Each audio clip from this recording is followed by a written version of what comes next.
soirée privée réservée aux partenaires.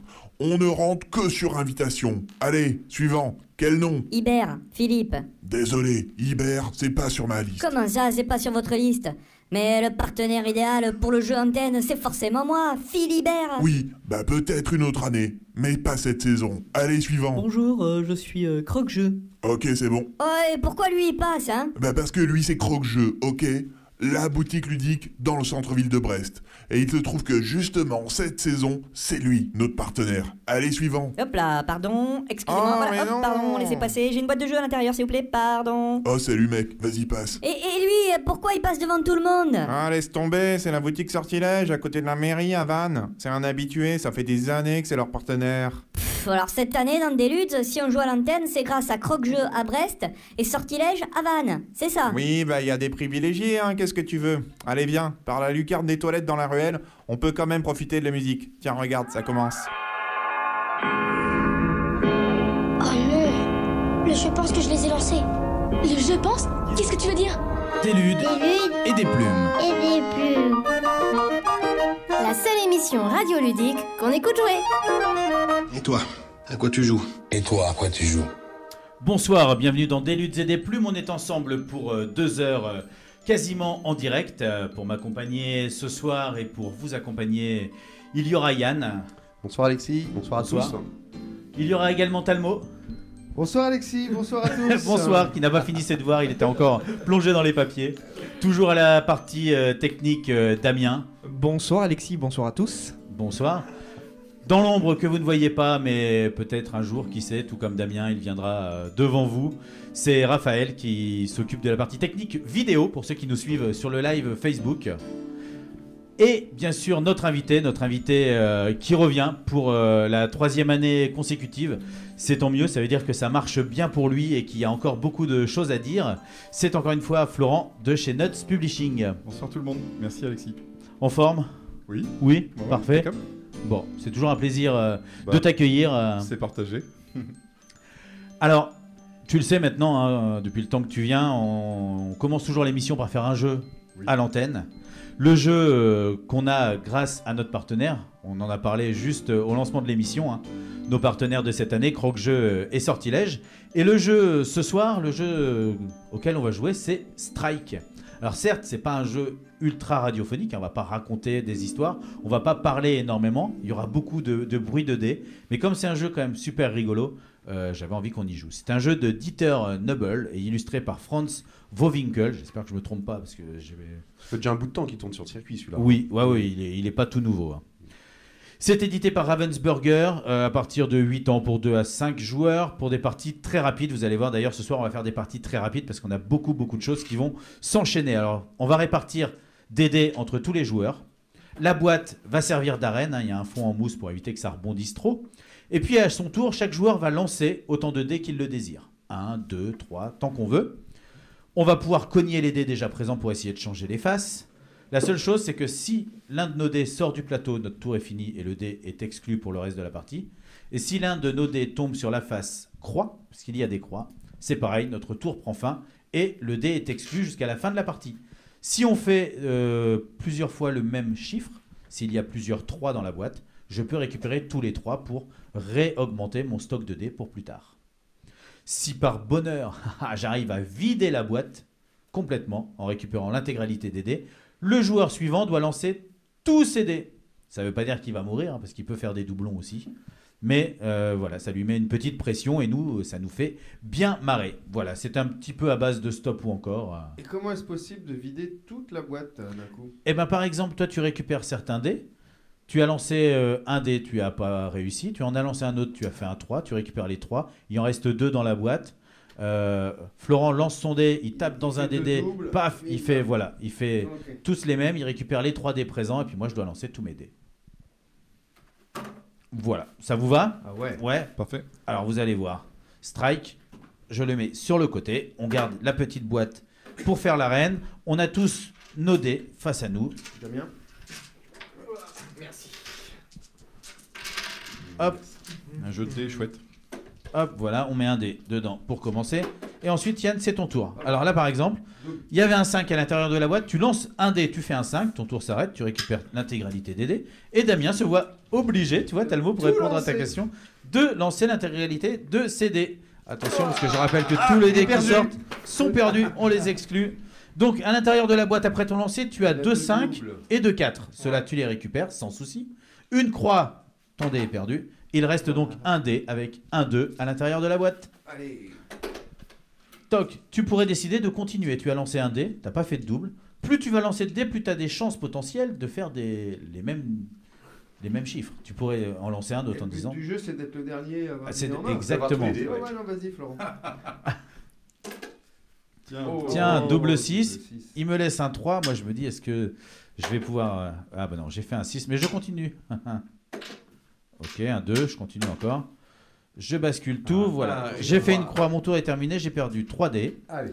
Il m'en reste 2, ça commence bien. On les joue que par un, hein. Oui, un par un. Yes, Voilà. 2-3. 2-3, tu les récupères et ça passe à Damien. Damien, il lui reste un 4 et un 6 dans la boîte. Là, je pouvais pas continuer si je Non. Attendez, parce que moi je suis trop loin, c'est pour ça qu'il y a un indice. Il commence à tricher. Hop, j'ai 2-4. 2-4, ok, on fait On une veut bien fois dans la parce qu'il a partie. eu quand même un peu de... C'est parce que sinon il baisse les micros, on nous entend plus et on passe pour des... Avec des bruits de dés. Non, Damien, une fois qu'il a fait son double, il s'arrête. Waouh. 3. Attends. Double 3, il te reste un 6, ok. Un 4, alors... Le tout, voilà, malheureusement une croix, le dé est encore parti. Et le tout c'est ça, c'est de se dire, ah ouais, double 4, je les récupère. À quel moment je m'arrête? Est-ce que je continue? Bien sûr, plus je continue, plus j'ai des chances de remporter des dés. Mais plus j'ai des chances 5. aussi d'en perdre. Un 6, un 4 au fond de la boîte, une croix, hop, au revoir Damien. Il y en a qui sont plus poissards que d'autres. Ouais, non mais au dé, on sait tous la chance qu'on a. Ouais, cassé, relance, ok. Ouais, j'ai essayé de voir s'il tombait. Voilà. La chance n'est pas avec toi. Ça te fait une croix, un dé en moins. Ah non, une croix, c'était fini. Ah zut, pardon. Bon, bah tant pis pour moi. Et double 6. Hop. Hop. Ah bah ouais. T'aurais dû t'arrêter J'ai avant. fait 2 croix. Je perds 2 dés à l'intérieur de la boîte. Il m'en reste un. Pour l'instant, on est à 1 dé. Allez. Yann, tu en as 1, 2, 3, 4, 5, 6, 7, 8 dés. Damien n'est toujours pas éliminé. Mais c'était ton dernier? Non, il me reste 2. Il t'en reste 2. Et il devait tout lancer, non? Non, il en reste il a- un au fond. Je le voyais. 6 et 2. Attends, je continue. 2 et 2, très bien, t'as bien fait. Ça fait partie d'une... Ah, malheureusement, aïe, aïe. une croix. Attention, moi, c'est mon dernier. Ouais, c'est peut-être au revoir, Alex. Il reste un 6. Et voilà, je suis non. éliminé. Donc, je me enfin, fais faire une croix. Premier éliminé, donc c'est moi. Je n'ai plus aucun dé. Ensuite, Damien, tu fais un double 4, tu les récupères. C'est loin. C'est loin. Ne râle pas. Bon, il y a Un déjà 5, des un auditeurs 6, qui tu payent peux notre continuer. retard, Ah, oui, on a commencé sur les plus réseaux tard. sociaux, C'est on s'en vrai. excuse. Allez. C'est ça, mais l'installation du studio prend un petit peu de temps et c'est vrai qu'on papote. Ah bah, Ah, du si. coup tu fais double 3 en tapant dans les dés, tu vois, ça sert à ça de s'entrechoquer. Ça double 6. Alors Yann, généralement au jeu de va bien. dés, il perd pas. Ça se voit. Tu vois, s'il faut faire un 6, il fait un 6, enfin 6 et 3, non, il t'en reste et une croix. Il t'en reste encore un, Damien. Ah non. Non, ça se précise. 6 et 6. C'est C'est bon. Alors il faut le vider un petit peu. Double 3, bah voilà, comme ça Yann, avec tous tes dés, tu vas devoir tout lancer. Aïe. T'es obligé de faire un double. T'en as pas donc. C'est ça la probabilité. Alors celui qui est sorti, il est perdu. La croix ici, elle est perdue. Par contre, je récupère quand même mes doubles. Ouais. Voilà. Et ça s'arrêtera pour Triple moi, 6. malheureusement. Mais bon. Tu finis avec 3 dés, t'en avais 8. T'en as Ouais, plus ça que fait 3. mal quand même, Damien, hein. il lui en reste un là, sur le coin.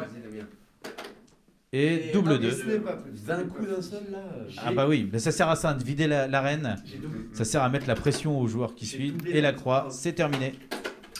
Toc, double 5. Yann, tu as un 4 dans l'arène. Tu vides l'arène. Damien, tu dois jeter tous tes dés, tes 2 dés, tes seuls et uniques dés. 5 et 2, non. Tu viens de perdre, Damien. Tu es le deuxième perdant. Oui, j'allais dire, je peux plus revenir parce que là, j'ai pas Non. fait de croix, j'ai pas perdu. Non, parce que tu n'as plus de dés. Donc tu ne peux pas revenir, tu es comme moi. Ça va te Ah, coûter cher. Hein. alors, Florent balance tous ses dés un par un. Tu as Si, fait. ça va. Ah si. 2, 3, les 4. Mais un double 6 au final. Yann, Allez, double double 4. Ah, Ça va se jouer entre vous, les gars. Vous êtes 3. Hop, à la croix, la croix. Ça pardonne La pas la bannière. croix.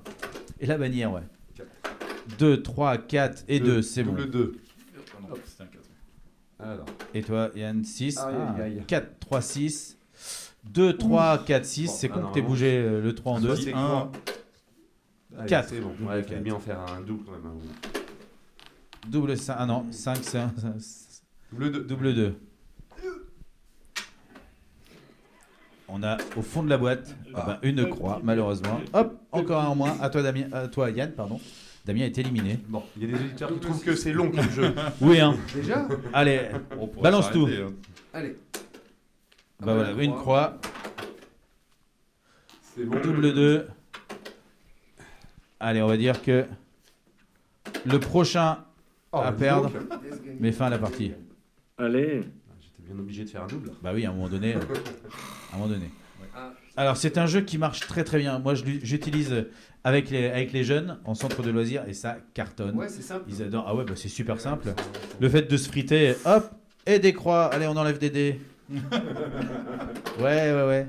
Ah bah encore une fois, sans tricher, hein. Il y a plein de croix. On touche à la fin, non? On pense à nos auditeurs quand même. Yes, Double ça. 3. Allez, le prochain qui... Hop, double 2. Non, personne veut. Bon allez, on va mettre fin à la partie parce qu'on a encore beaucoup de choses à dire. Donc on a compris le principe, un strike, un petit jeu d'ambiance, petit jeu de baston de dés comme ça, où pour une fois on n'a pas forcément à faire le plus grand chiffre, où tout le monde a ses chances finalement, parce que c'est vraiment un jeu de hasard avec une part de stop ou encore. On a écourté un petit peu le jeu hein, parce qu'on a des choses à dire avant de passer la première musique. Notamment, on cherchait un moyen, on a beaucoup de news et on cherchait un moyen de le caler. Et là, on a une interview à passer puisque Damien, tu es allé à l'inauguration du deuxième bar à jeu, du deuxième heure du jeu à Rennes. Ouais, au week-end inaugural du deuxième heure du jeu, donc l'heure du jeu Anatole France, puisque c'est le nom de la station de métro pas loin, pour le situer par rapport à l'heure du jeu Champ Libre. Donc ça faisait un petit moment qu'il était ouvert, mais là c'était vraiment le week-end inaugural avec l'huile, de la crème, de tout ce que tu veux. Et j'ai tout simplement demandé à Xavier qui nous présente un petit peu ce deuxième heure du jeu. Xavier, c'est l'honnête tenancier de ce tripot ludique. Voilà. On a fait exactement la même chose que dans le premier, à savoir réunir dans un lieu un débit de boisson, un lieu de convivialité, des jeux de société, des animations ludiques et des moments autour du jeu. On est dans un lieu différent, un quartier peut-être un quartier de vie, avec pas tout à fait les mêmes populations, notamment un bassin un peu plus étudiant. Par ici. Donc du coup, on n'est pas sûr d'avoir exactement le même public. D'ailleurs, sur les premières semaines d'ouverture, on a noté un public de fin d'après-midi qu'on n'a pas du tout dans l'établissement historique. Au niveau des animations et de ce qu'on va proposer, on ne duplique pas, on réinvente pas tout pour autant. Et donc il y a des choses qui vont passer de l'un à l'autre ou qui vont faire écho l'un à l'autre. Je sais qu'il y a une partie aussi cuisine qui a été mise en avant pour ce lieu-là et par écho sur l'autre. Effectivement, on dispose ici d'un lieu qui nous permet de faire un peu laboratoire cuisine, effectivement, pour travailler du produit maison, du fait maison, à partir de produits bruts. On essayait déjà dans le premier lieu de proposer de la restauration, du snack le soir, plutôt qualitatif. Avec des croque-monsieur, des quiches ou des petits gratins maison. Maintenant, c'était des produits... C'était pas des produits bruts, c'était des produits déjà pré-transformés. Donc c'était pas tout à fait ce qu'on voulait.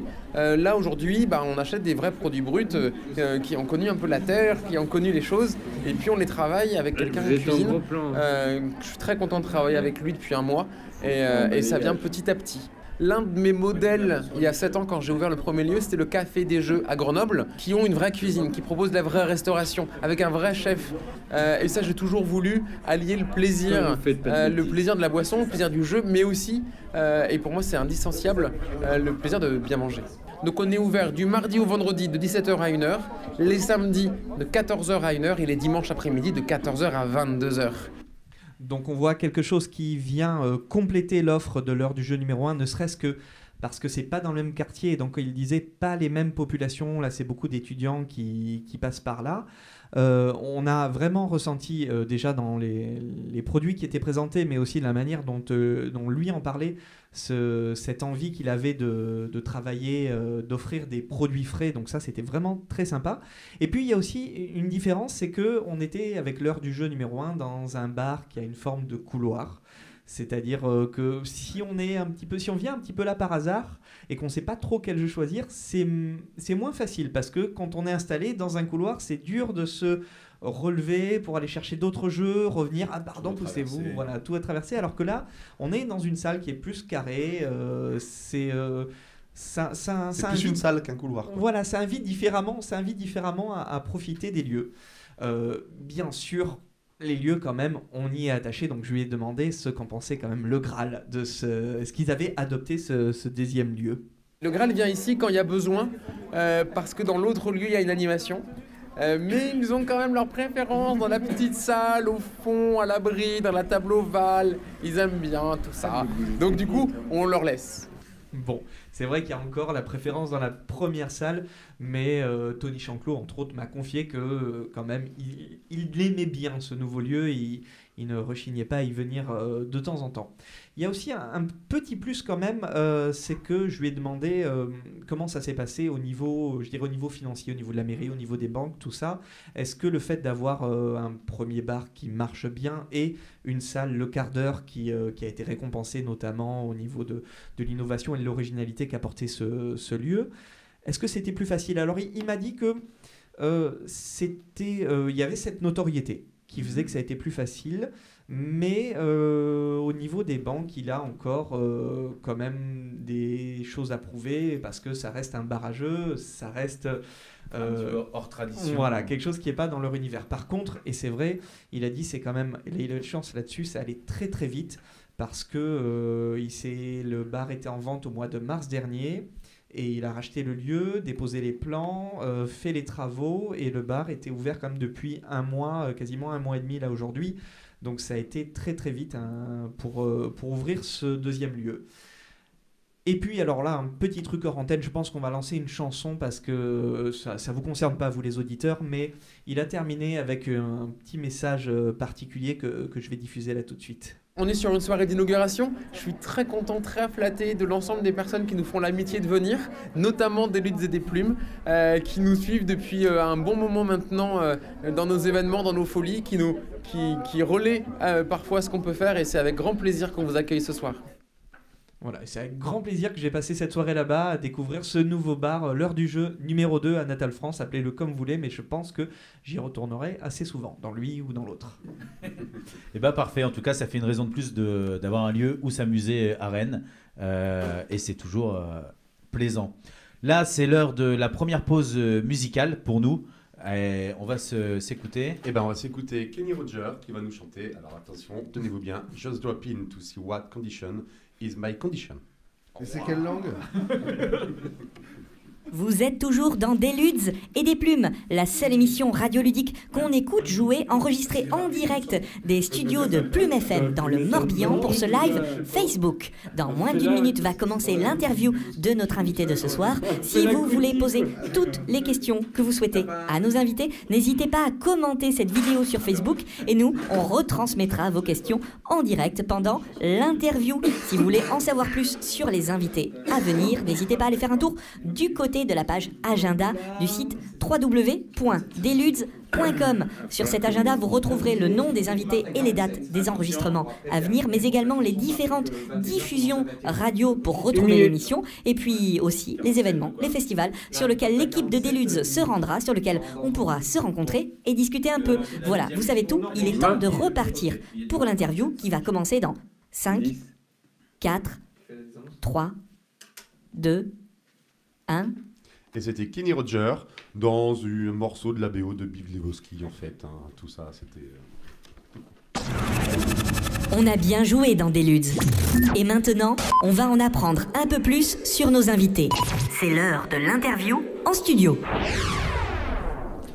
Tout à fait, c'est le moment où on va se tourner vers notre invité, vers Nuts, qui a encore pas mal de choses à dire, hein, parce que c'est vrai que on s'est vu l'année dernière. Ouais. Il y avait des projets en cours. Et puis, entre-temps, des projets qui ont abouti, des nouveaux projets qui ont émergé. Ils sont arrivés. Donc, on peut commencer par déjà parler de tout ce qui a vu le jour, tout ce qui est arrivé. Ouais. Et... Alors, je vais essayer de les citer tous. Alors, vas-y, moi, j'en ai noté certains au cas où.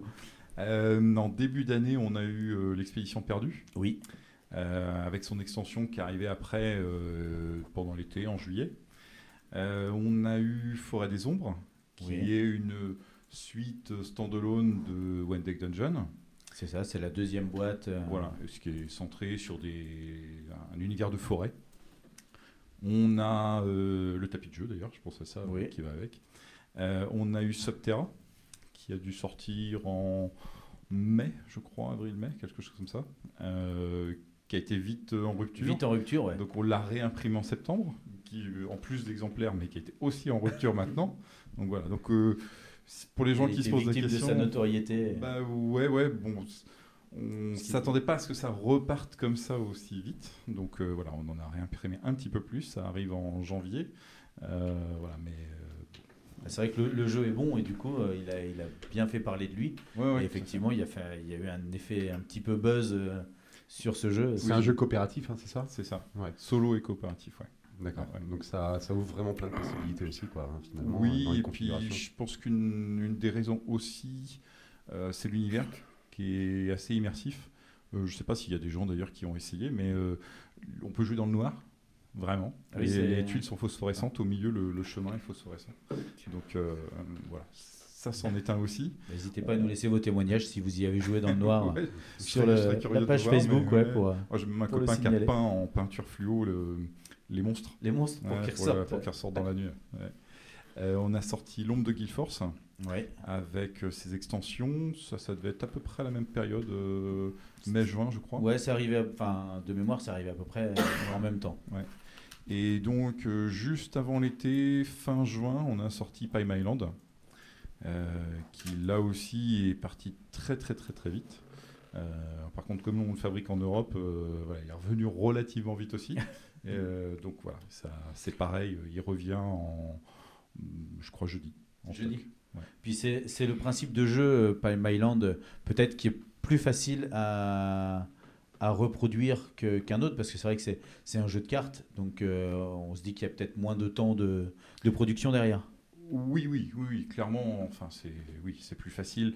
Au moins, enfin de notre côté, s'il y a quelque chose à corriger, c'est plus rapide. Les épreuves à corriger, à vérifier, c'est plus rapide.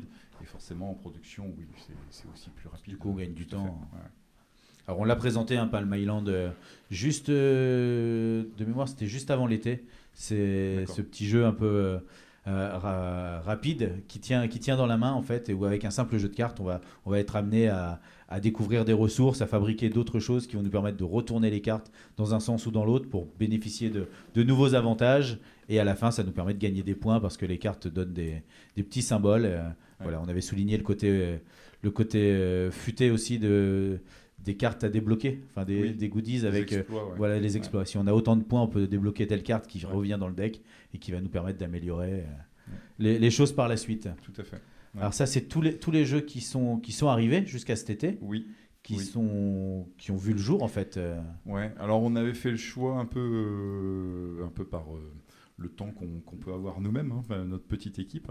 De pas sortir de jeu ou très peu dans la deuxième moitié de l'année et donc voilà, on va repartir l'année prochaine avec d'autres choses.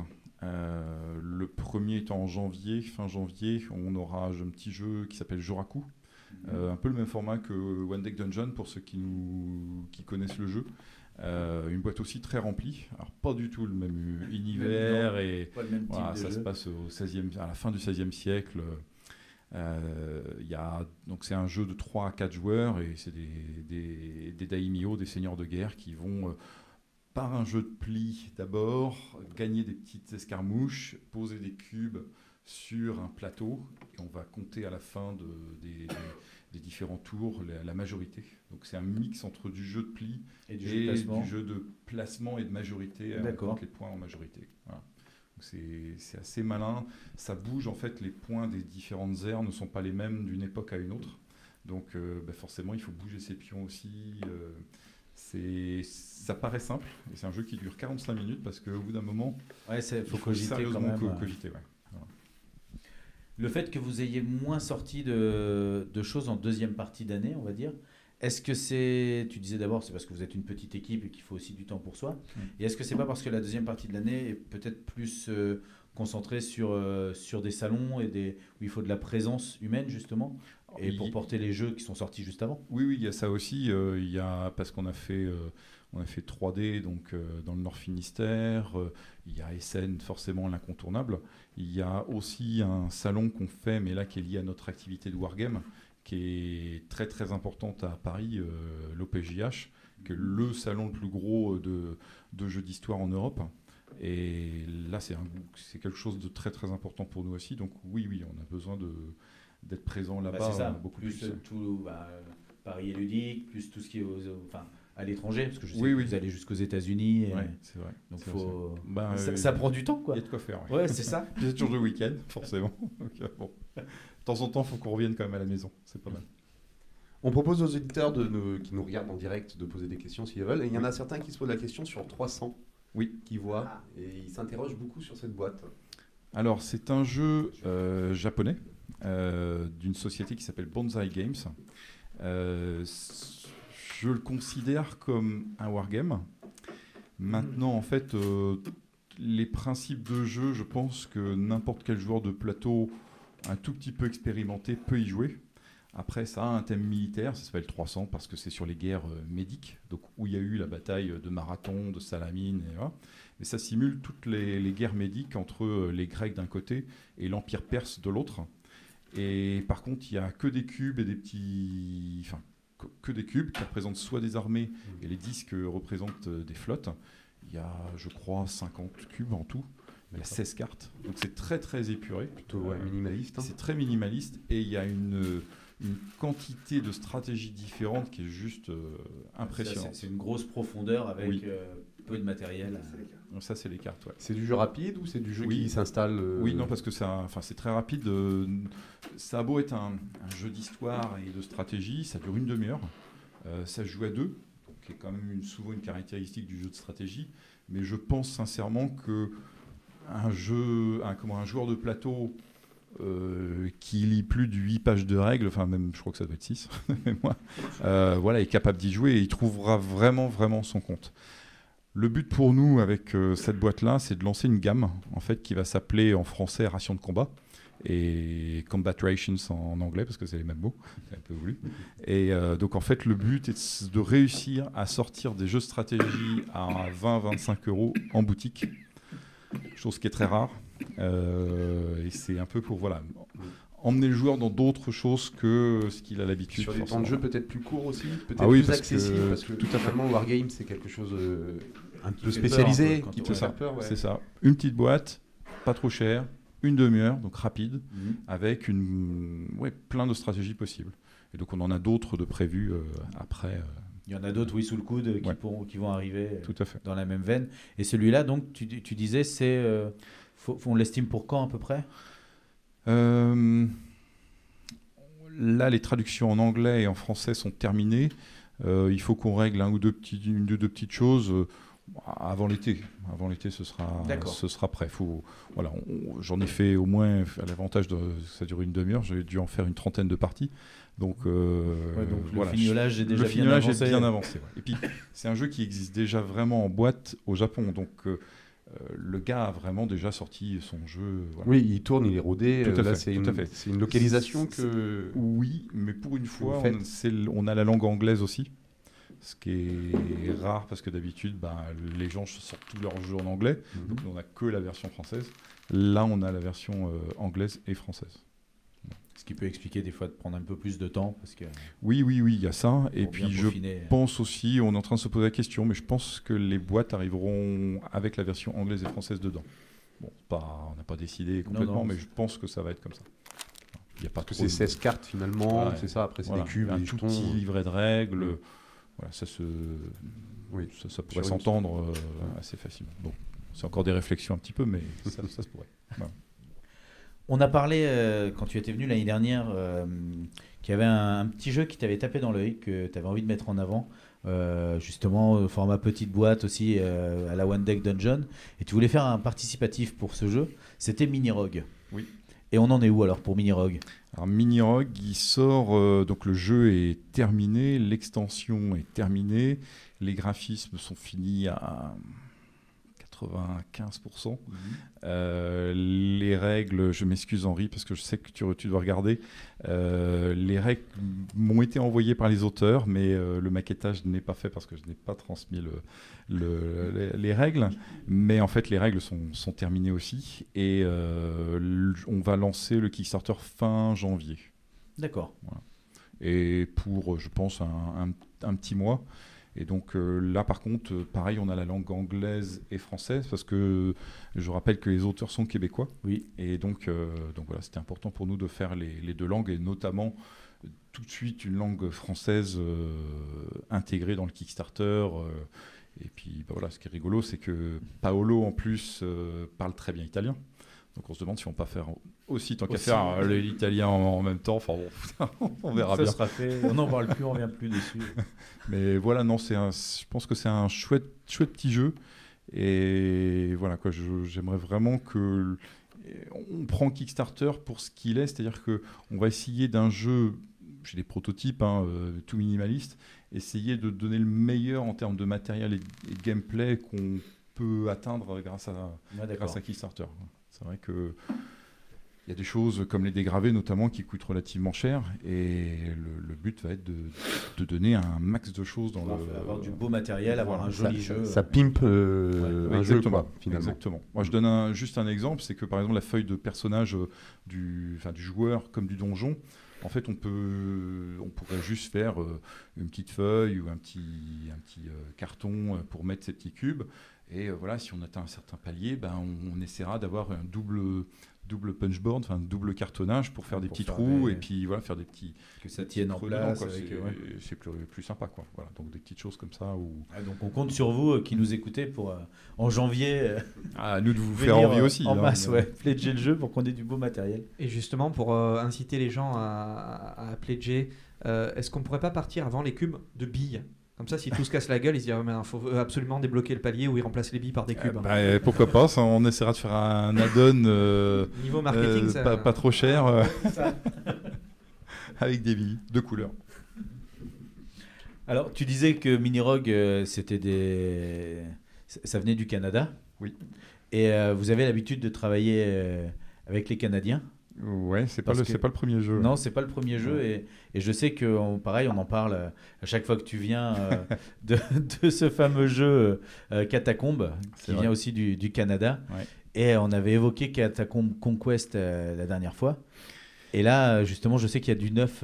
Ouais, là, donc en fait, les règles de Catacombe sont en cours de traduction. Donc c'est un peu volumineux, et puis il y a des termes un peu spécifiques et tout, donc voilà, mais c'est en bonne voie. Et voilà. Et Catacomb Conquest va être publié en fait en premier, par un revirement un choix différent d'Elzra Game, l'éditeur canadien. Mais bon, en tout cas, Catacomb Conquest, la conquête des catacombes, va sortir en premier sous une boîte un tout petit peu plus grande, parce que le matériel tient vraiment juste dans cette boîte-là. Donc on a décidé de la faire un tout petit peu plus grande. On aime les boîtes bien remplies, mais là c'est vraiment, juste. On peut expliquer le principe un petit peu? En fait, l'installation est assez rapide. On installe une arène avec des murs, et à l'intérieur on va placer chacun, alors ça se joue de 2 à 4, 2, 3, 4. On va placer donc des petits disques en bois, et qui vont représenter des personnages.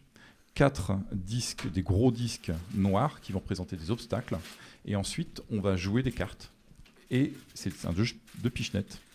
Chaque carte, donc moi je joue une carte et elle me dit je dois bouger, et ensuite je dois taper dans quelqu'un. Voilà. Et si je tape, mon adversaire il perd un point de vie. Ensuite, c'est à mon adversaire, il joue sa carte, et ainsi de suite, comme ça, jusqu'à temps qu'il y en ait un qui meurt. D'accord, donc on choisit un peu sa carte en fonction de la situation du plateau. Voilà, disons qu'on a 3 cartes en main qu'on a tirées, on en joue une, on en repioche une, Et on fait quand même avec les 3 cartes qu'on a en main. Ce qu'on a. Donc voilà, c'est un choix, mais limité. Voilà. Il y a des petits supports là. Oui, également. c'est pour les murs. Les murs pour les joindre en fait entre 2 sections de murs. Parce que tout se fait dans une zone un peu plus restreinte. Exactement, et puis on peut cogner contre les murs pour essayer de choper l'autre par derrière. T'as quand même sacrément du matos là, tout Ouais. est rempli et une fois installé, ça n'a plus rien à voir avec la taille de la boîte de départ. Non, ça doit prendre la taille de la table. Oui, Un peu quelque chose près. Ouais. Moi, j'ai jamais été très très fort, mais j'adore les jeux de pichenette. Je me fais toujours ratatiner parce que je suis pas bon, mais c'est vrai que le principe, c'est quelque chose qui m'attire. Et quand je l'ai testé à Rennes, j'ai trouvé ça, assez jouissif. J'ai bien aimé en fait ce principe d'avoir des pouvoirs, de devoir choisir, de pas simplement te dire j'essaye de pitcher et de faire de taper l'autre ou d'aller le plus loin. C'est-à-dire que là, il y avait... pas dans un flipper. Non, il y avait un petit peu de challenge, quoi. Dans le choix, dans les armes, dans le... Parce que un peu plus immersif, quoi. Ce que j'ai oublié de dire en plus, c'est que on joue sa carte, on joue son personnage, mais après on joue aussi un obstacle. C'est-à-dire qu'on bouge un obstacle, soit pour empêcher l'autre en le bloquant contre un obstacle, ou en se protégeant nous-mêmes. Voilà. Donc il y a un paquet d'options. Le plateau change et ça change tout le temps. Voilà. On peut, à la limite, essayer de taper dans un obstacle lors de son mouvement pour bloquer le premier joueur, parce que chacun a 2 personnages. Donc on en bloque un, et après on tape sur l'autre. Il y a plein de stratégies possibles, c'est tactique. Ouais. C'est complètement adapté pour jouer avec les enfants, pour jouer en il y a plein d'icônes, donc avec des enfants de 7-8 ans, c'est très très facile. Ouais, c'est ça, il ne faut pas lire les cartes. Une fois qu'on a compris les pictos, Tout à fait. Ça se fait très très bien. Ouais. Excellent. Et format petite boîte, donc ça fait un jeu fun à pas trop cher, parce que c'est toujours bien pour... Mais à la base, c'est vrai que celui-là est arrivé après qu'on ait signé le gros Catacombe Expert, ce qu'on voulait faire au départ. Ouais. Et en fait, on a vu ça, on s'est dit « Ah, mais c'est très très bien aussi !» C'est une manière de rentrer dans l'univers et de faire découvrir l'univers de Catacombe pour après donner envie pour la grosse boîte. Oui, tout à fait. Je regarde justement parce que tu disais que tu avais peur d'en oublier, donc moi j'ai fait une petite liste. On a notamment aussi des gens qui participent sur la page Facebook. Et on a Guillaume Sandance qui dit est-ce qu'il y a d'autres jeux qui sont prévus pour 2020 ? On lui demande s'il n'est pas au courant, en disant comment ça se fait. Ouais, Guillaume, comment ça se fait que tu n'es pas au courant ? Il va falloir qu'on se rebriefe tous les deux. Il y en a un auquel je pense maintenant que je n'ai pas cité, mais pour lequel j'ai pas mal de questions par-ci par-là, c'est la Guerre de l'Anneau. Où là, il faut qu'on cale une date exacte où on va lancer une campagne de précommande. Mais je pense que pour la première fois, je peux l'annoncer ici, on va faire une boîte de luxe qui n'existe dans aucune autre langue, même pas l'anglais, parce que c'est un truc en fait qui va être hybride entre la boîte de base et la version anniversaire, pour ceux qui connaissent, qui est une boîte assez gigantesque. Donc on va garder la taille de la boîte, enfin presque la taille de la boîte boutique, sauf qu'en fait elle va être plus haute, parce qu'on va rajouter quand même un certain nombre de choses dedans. Elle va avoir l'aspect de la boîte anniversaire, c'est-à-dire toute noire, avec dessus un cercle avec les lettres elfiques un peu en lettres de feu, voilà, avec marqué la guerre de l'anneau en lettres de feu. Et dedans, la différence principale, alors il y en a d'autres, mais la différence principale, c'est en fait le livre, je crois qu'on l'appelle le livret de jeu en français, le Companion Book, qui est en fait tout un, je sais plus, il y a 40 pages d'aide pour jouer les peuples libres, le camp de Sauron. Un guide de référence un peu. Voilà, avec tout un tas de choses dedans.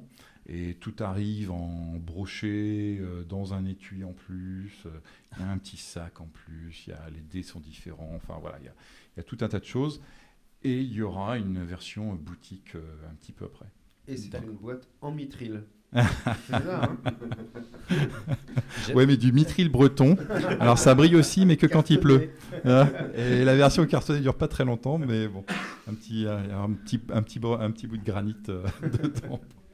Mais oui, j'allais demander justement s'il y avait une version boutique par la suite. Parce que c'est vrai que là, là, on est, en plus d'être dans le jeu, on est aussi dans l'objet de collection, quoi. La boîte qui est jolie. Pour expliquer quand même aux gens qui slivent les cartes, ils vont. Si maintenant faut garder les. c'est sliver ces boîtes. Ah bah ouais. Bah après. on a discuté très très longtemps avec Ares, et en fait on a décidé de faire cette version, d'essayer de faire cette version-là, parce que je rappelle que c'est quand même une campagne de précommande, et que si on n'atteint pas les précommandes, on fera pas cette version de luxe, parce qu'en fait elle coûte très très très très cher à faire, et que voilà, on a décidé de pas se faire de marge sur cette boîte-là pour pouvoir la sortir. On se dit qu'il y a un certain nombre d'éléments qui vont être communs avec la version boutique, et que si on a une chance de la faire, cette version de luxe, c'est maintenant. Parce que après, parce qu'il y a déjà la version boutique qui est prévue, voilà, et que du coup c'est que du plus. Si par exemple, je pense les figurines notamment, c'est en cumulant les deux en volume qu'on arrivera à avoir un prix décent, plus cher mais quand même décent. Si on l'a fait ultérieurement, ce sera juste pas viable. Ouais. Les prix seront trop délirants. Donc c'est maintenant ou jamais, et on verra bien. Hein. Si on n'y arrive pas, on n'y arrive pas, mais on aura essayé. On a aussi en ce moment un participatif qui est en cours, parce qu'on a parlé donc de Subterra qui avait connu son succès, puisqu'il a été très vite en rupture, même s'il est réimprimé, en rupture et qui va revenir. En attendant, il y a moyen de se faire plaisir avec Subterra 2. C'est ça. Ouais, au bord de l'enfer, je crois que ça s'appelle le sous-titre. Donc oui, c'est en ce moment et ça dure jusque mi-novembre de mémoire. Donc il y a des principes communs, mais il y a aussi des différences assez notables, notamment la fin, où dans Subterra 1, il fallait sortir des cavernes, et là en fait le volcan se réveille et on retourne toutes les tuiles au fur et à mesure, et il faut s'en aller avant de se faire engloutir par la lave. Donc il y a visuellement, c'est assez impressionnant, parce que le recto des tuiles n'est que de la lave, et donc visuellement ça se voit qu'on est en train de se faire avoir par la lave, donc il faut vite se barrer. Et pour ceux qui connaissent Subterra, donc le 1, Subterra 2 est à prendre comment ? Est-ce que c'est une suite ? Est-ce que c'est une rethématisation ? Non, c'est un jeu différent. On ne peut pas faire l'un puis l'autre. Au contraire de, par exemple, je pense à la traque de l'anneau, qui en fait, juste avant la guerre de l'anneau, et qu'on peut lier en fait la traque de l'anneau et la guerre de l'anneau. Là, pour le coup, Subterra 1 et 2 sont deux jeux séparés et trop différents pour pouvoir les juger. Voilà. Mais il y a des principes qui sont proches, mais c'est pas les mêmes jeux. D'accord, il ne faut pas s'attendre à une suite ou à se dire tiens, je vais pouvoir... Non. Il faut pas se mentir non plus. Les joueurs vont reconnaître certains principes, donc ils vont pas être perdus en jouant Subterra 2. Mais je pense qu'ils auront des sensations assez différentes quand même. Il y a des questions sur la guerre de l'anneau, que en VF ? Oui, on a que la version, que la licence en français, donc oui, ce sera que... Et il y a Eric qui demande encore combien de préco pour le palier. Je ne sais plus exactement. De toute façon, pour la version Deluxe de mémoire, on va en faire que 1000, sauf si vraiment les gens nous soutiennent beaucoup, on en fera plus, mais pour 1000 copies, qui est vraiment le minimum du minimum, je crois de mémoire qu'il nous en faut, je crois que le bas minimum, ça doit être 400. Ce qui est assez énorme, hein, j'en conviens. Mais pourtant, je vous dis, on prend pas de marge là-dessus. J'ai vraiment envie de sortir le jeu de luxe. Mais même comme ça, pour vous donner un ordre d'idée, la version plus grande, avec les figurines peintes et tout, de Ares, coûtait $300 plus $50 de frais de port. Ils en ont fait 2000. C'est parti en 48 heures. Bon, j'attends pas ça de la version française, mais voilà, elle vaut maintenant, je crois, au bas mot sur Board Game Geek. J'ai voulu en acheter une pour voir un peu ce qu'il y avait dedans. Elle était à $800. Ah oui. Donc, j'en ai pas.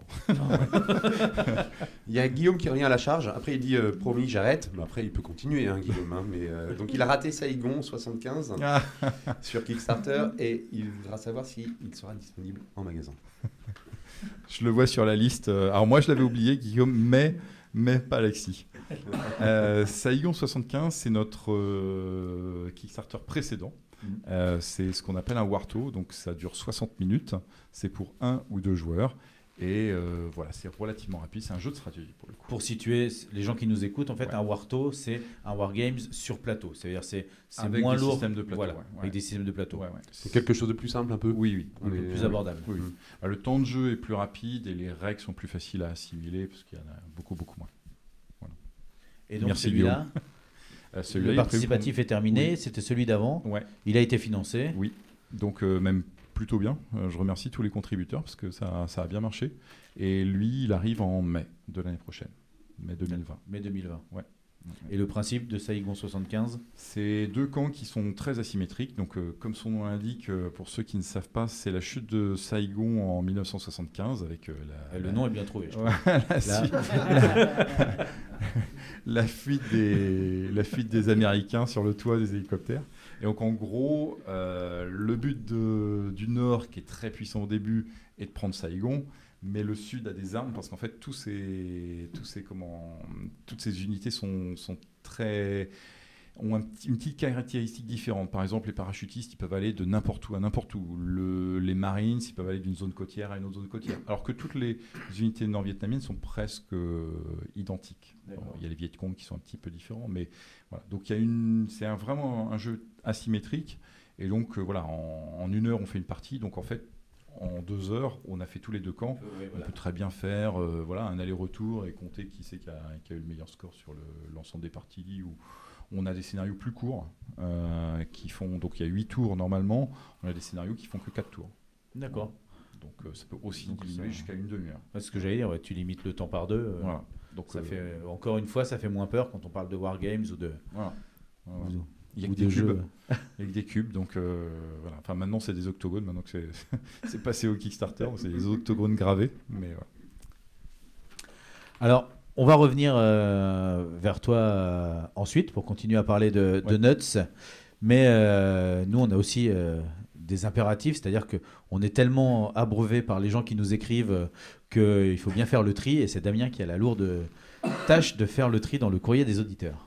Oui, et ce soir, mes amis, j'ai envie de vous parler de mes origines marseillaises, car je n'ai pas que l'immense privilège d'être corse à 87%, je suis aussi marseillais à 22%, et puis auvergnat à 9%, grec à 6%, et ajaxien à 3,6%, personne n'est parfait.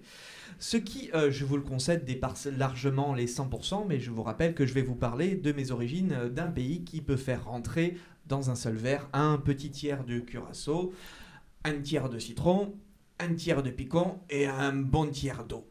Et ça, voyez-vous, les auditeurs l'ont bien compris. C'est pourquoi on y reviendra plusieurs fois dans cette rubrique. Mais, comme dirait tout bon supporter de l'OM, ce soir, j'irai droit au but. Alors, non pas que j'ai moins envie de vous parler de moi que d'habitude, ou même que l'invité de ce soir soit plus intéressant. Loin de là. Enfin, désolé Florent, on va pas se cacher non plus que si on fait de la radio, c'est qu'on a le physique qui va avec. Enfin voilà. Non, rien de tout ça. Voilà. C'est ce soir, si j'ai décidé d'aller droit au but, eh bien, c'est grâce à Simon là qui est arrivé, qui est planqué derrière la caméra, puisque Simon a été notre invité téléphonique, mais comme il nous fait l'immense honneur d'être en studio parmi nous, du coup, on a économisé 12 minutes, soit 43 centimes, ce qui me permet d'allouer immédiatement ce crédit au budget imprimante et me permet de vous lire plus de courrier qu'à l'accoutumée. Et oui, j'ai dit à l'accoutumée parce que comme j'ai plus de pages, je peux imprimer des mots plus longs à l'accoutumée à la place de comme d'hab. Alors, nonobstant ces bouleversements, là aussi je continue à m'étaler, je poursuis mon courrier des auditeurs avec un premier texto de Jackie de la Canebière. Oui, parce que j'ai aussi fait une sélection d'auditeurs spéciales cité phocéennes, sinon j'avais 2-3 blagues qui marchaient pas, rapport à la sound, tout ça, enfin bref. Bref, Jackie nous dit « Oh, Nuts Publishing, me semble bien déjà avoir entendu parler de vous, mais les seuls jeux que je fais, c'est le tiercé et le tac au tac. Alors, je vous connais d'où je vous connais ? Eh bien, Jackie, si vraiment votre univers ludique s'arrête au comptoir du Bergerac, le PMU du boulevard d'Andoum, dans le 7e, je pense que vous confondez Nuts Publishing avec un homonyme. Si vous pensiez à ce vieux magazine moitié cochon, moitié putaclic qui traîne dans les toilettes du PMU, c'est plutôt à Guts Publishing, l'ancien magazine de Koei que vous faites référence. C'est un animateur du siècle dernier qui n'aurait pas tenu 14 secondes dans l'ère post-MeToo. Si vous êtes tombé par contre sur ce post Facebook de vendredi dernier, qui compare la guerre que vient de déclencher Erdogan à un vulgaire scénario de JDR, eh bien c'est plutôt à Nuts Pulbashing que vous pensez là, je pense. Mais je pense que vous faites surtout référence en fait à cette pratique du vendredi soir, bien connue dans les bureaux, qui consiste à se défroquer et à poser ses fesses sur la Xerox en appuyant sur le bouton télécopie pour voir ses Nuts Publishing. Dans tous les cas, bon, inutile de vous présenter plus longtemps notre invité, Florent. Je suis sûr que ce nom ne vous dira rien. contrairement à Mamita, cartomancienne pour touristes au pied de la bonne mer qui, pour 50 €, lit l'avenir dans les prénoms. Et justement, Mamita voit dans les prénoms Florent, Florian, ce côté floréal, printanier, qui fait parfois défaut à l'univers du jeu de société. Elle voit dans ce prénom des thèmes ludiques, des thèmes bucoliques, ouverts, chaleureux, et c'est vrai, Mamita, c'est vrai, vous avez vu juste, hein, il fait parfois défaut ce côté printanier à l'univers du jeu de société. Et à part ça, pour le reste, c'est tout faux. Hein, parce que bon, je veux juste prendre quelques exemples comme ça de gens qui sont passés par les studios de Deluxe la saison précédente. Hein. Émission 23, Florent Moragas, auteur d'Insectopia, hein, le jeu de rôle qui consiste à manipuler des blattes. Émission 18, Florian Grenier, éditeur de Dany, le jeu où un schizo doit tuer ses personnalités une par une. Hein.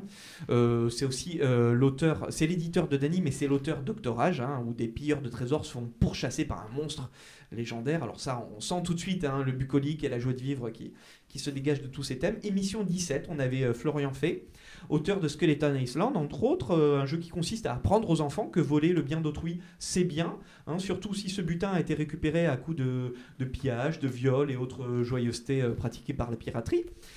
Et le meilleur pour la fin, eh bien, émission 8 l'année dernière, Florent Coupeau de Nuss Publishing, hein, qui, entre autres, édite 1066 dans la fureur et le sang, La Grande Guerre, Somme 1918 et autres joyeusetés de l'histoire qui prouvent bien, Mamita, que la divination à 50 € dans le prénom n'est qu'un piège à touristes.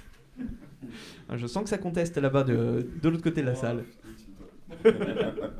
Mais bon, je suis quand même pas là pour dénigrer, surtout le petit commerce, hein, donc je vais continuer quand même la pub de Mamita jusqu'au bout, parce que si vous avez perdu un être cher, eh bien Mamita fait également dans le thème astral, hein, pour 200 € et parle aux morts. Et si cet être cher vous a laissé une villa sur la côte non déclarée, ne vous inquiétez pas, Mamita fait aussi dans le thème CAD astral, hein, pour 2000 € et parle aux mères. Et là, tout devrait rentrer dans l'ordre d'ici 15-20 jours. Mais n'allez pas me faire dire ce que je n'ai pas dit, hein. On va croire que maintenant que je vis en Bretagne, je vais dénigrer le sud comme ça et que je vais associer Marseille forcément au Kaggle en string et au kéké à scooter boulevard Belzins. Eh bien pas du tout mes amis, d'ailleurs je vais vous lire un message qui nous arrive en direct sur Facebook à l'instant, Facebook l'émission DLDP 56 pour nous retrouver. C'est Doumé de la Cité Radieuse, hein, l'immeuble du Fada comme on dit là-bas, qui m'écrit ceci. Monsieur, ne croyez pas que parce qu'on vit dans le sud, on est forcément superficiel. Moi-même, j'aime tout à la fois l'OM et la musique classique. Et je la pratique tous les étés depuis 15 ans avec ma femme au Cap d'Agde. Alors oui, Doumé, la musique classique, vous parlez certainement du festival Piano Prestige, hein, qui a eu lieu le week-end dernier au Cap d'Agde, où on avait des concerts de Beethoven, enfin des concertos de Beethoven, de Chopin, tout ça. Ah, Doumé est en train de répondre, il écrit presque, moi je pensais plutôt à la supérette du camping naturiste qui me permet aussi de faire mon Chopin, la Beethoven. Ah oui, donc, effectivement là, on est une fois de plus... question d'accent, hein, dans de l'humour haut de gamme et justement on va y rester avec un message adressé cette fois-ci à Simon derrière la caméra à propos du festival Ludouest. J'ai une auditrice qui nous dit j'ai vu que Tex passait le 18 octobre à Loco Almondon, j'aurais voulu savoir si en échange Loco Almondon passait à Tex les 26 et 27 octobre. Voilà. Bon, avant de terminer ce courrier des auditeurs, hein, je reviendrai une dernière fois sur notre invité studio, Florent des éditions Nuts Publishing, hein, spécialisé dans le wargame, en particulier autour de la Grande Guerre. Il y a pas mal de jeux qui sont sortis autour de la Grande Guerre, en tout cas déjà publiés, peut-être pas forcément dans les choses à venir. C'est vrai que quand on joue à Somme 1918, à To the Last Man, ou quand on écoute les témoignages des survivants, quand il y en avait encore, ou des historiens, il y a quelque chose qui revient tout le temps, c'est le sifflement des balles au-dessus des têtes. Ça, c'est quelque chose qui marque visiblement.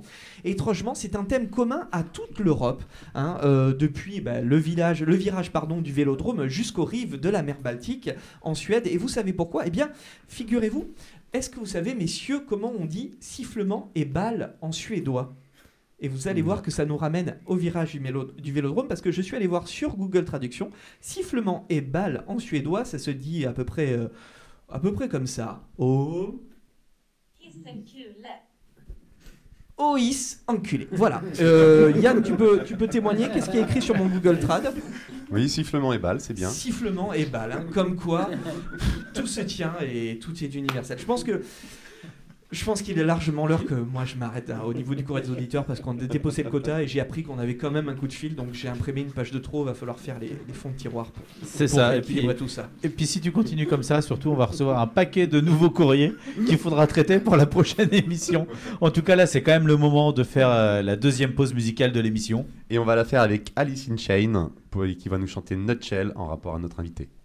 Toujours dans Des Luds et des Plumes, on est à peu près à la moitié de l'émission, c'est l'heure de notre deuxième cache-écran. Mais en fait, un cache-écran, qu'est-ce que c'est ? Eh bien, en radio, c'est un élément sonore qui vient masquer un autre élément sonore. Un exemple, vous écoutez une grande radio nationale et puis d'un coup, vous entendez une publicité pour le magasin en bas de chez vous. Alors peut-être que vous, ça vous intéresse, mais pas forcément l'auditeur qui habite à l'autre bout de la France. Lui, à la place, il aura une pub pour le magasin en bas de chez lui ou une chanson, pourquoi pas. C'est ça, un cache-écran. On va masquer un élément sonore sur une station qui ne nous concerne pas, sur un décrochage local pour se différencier du programme national. Nous, on triche un petit peu, on s'en sert dans ce live Facebook pour masquer les chansons que vous entendrez à la place de ma voix si vous écoutez l'émission à la radio, mais comme on n'a pas les droits d'auteur sur Internet et pour ne pas se faire couper le direct, eh bien à la place, on diffuse ce cache-écran. Ça permet aux animateurs et aux invités de souffler un peu et de revenir dans 5, 4, 3, 2, 1... Et c'était Alice in Chains avec la chanson Nutshell. Vous écoutez Des Luds et des Plumes, la seule émission radioludique qu'on écoute jouer. Déjà la moitié de l'émission. L'heure de retrouver notre invité téléphonique. Tout à fait, et ce soir notre invité téléphonique c'est Phil Viscaro qui va nous parler d'un projet un peu fou qu'il a mis en place avec sa maison d'édition Cosmodoc, il nous en avait parlé quand il était venu ici dans l'émission, et c'est une co-création on va dire avec Aurora Games aussi. Il s'agit d'un abonnement d'1 an à un principe de roll and write. Ça va Phil ? Ouais, ça va, bonsoir à tous. Bonsoir. Donc j'espère que je ne me suis pas trompé dans la présentation. C'est bien ça, hein, c'est bien un projet pour s'abonner 1 an à des roll and write. C'est ça, c'est exactement ça. Donc l'idée c'est tout à fait ça. Tu participes à un financement participatif qu'on va lancer très bientôt là. Ouais. Et tous les mois pendant 1 an, tu vas recevoir directement dans ta boîte aux lettres un jeu unique et différent évidemment tous les mois dans le courrier comme ça, dans un bloc de 50 feuilles, donc tu auras de quoi faire quand même pas mal de parties. Et voilà, donc le premier mois les gens vont recevoir 2 jeux et pas 1 parce qu'en fait on a un 13e jeu qui est exclusif qui sera en gros qui est débloqué dès l'atteinte du financement, donc il sera envoyé au tout départ, et 4 dés. En fait on a fait un truc, c'est que tous les jeux de la collection se jouent avec 4 dés, 2 dés blancs, 2 dés rouges. Et bien que tous les jeux soient complètement différents, on voulait avoir ce petit élément qui permettait facilement de transporter les jeux et les dés, puisque voilà, peu importe le jeu que tu vas emmener, que tu emmènes 1 bloc, 2 blocs, 3 blocs dans ton sac ou dans ta poche, tu n'as pas besoin de autre chose que juste les dés et un crayon par joueur. Et du coup, tous les jeux, l'intégralité, les 12, seront jouables avec ces simples dés, un dé rouge, un dé blanc, voire 2 dés rouges, 2 dés blancs. C'est ça. Voilà, avec y a tous les jeux ne se jouent pas nécessairement avec ces 4 dés, mais aucun jeu se joue avec quelque chose en plus que les 2 dés blancs ou les 2 dés rouges.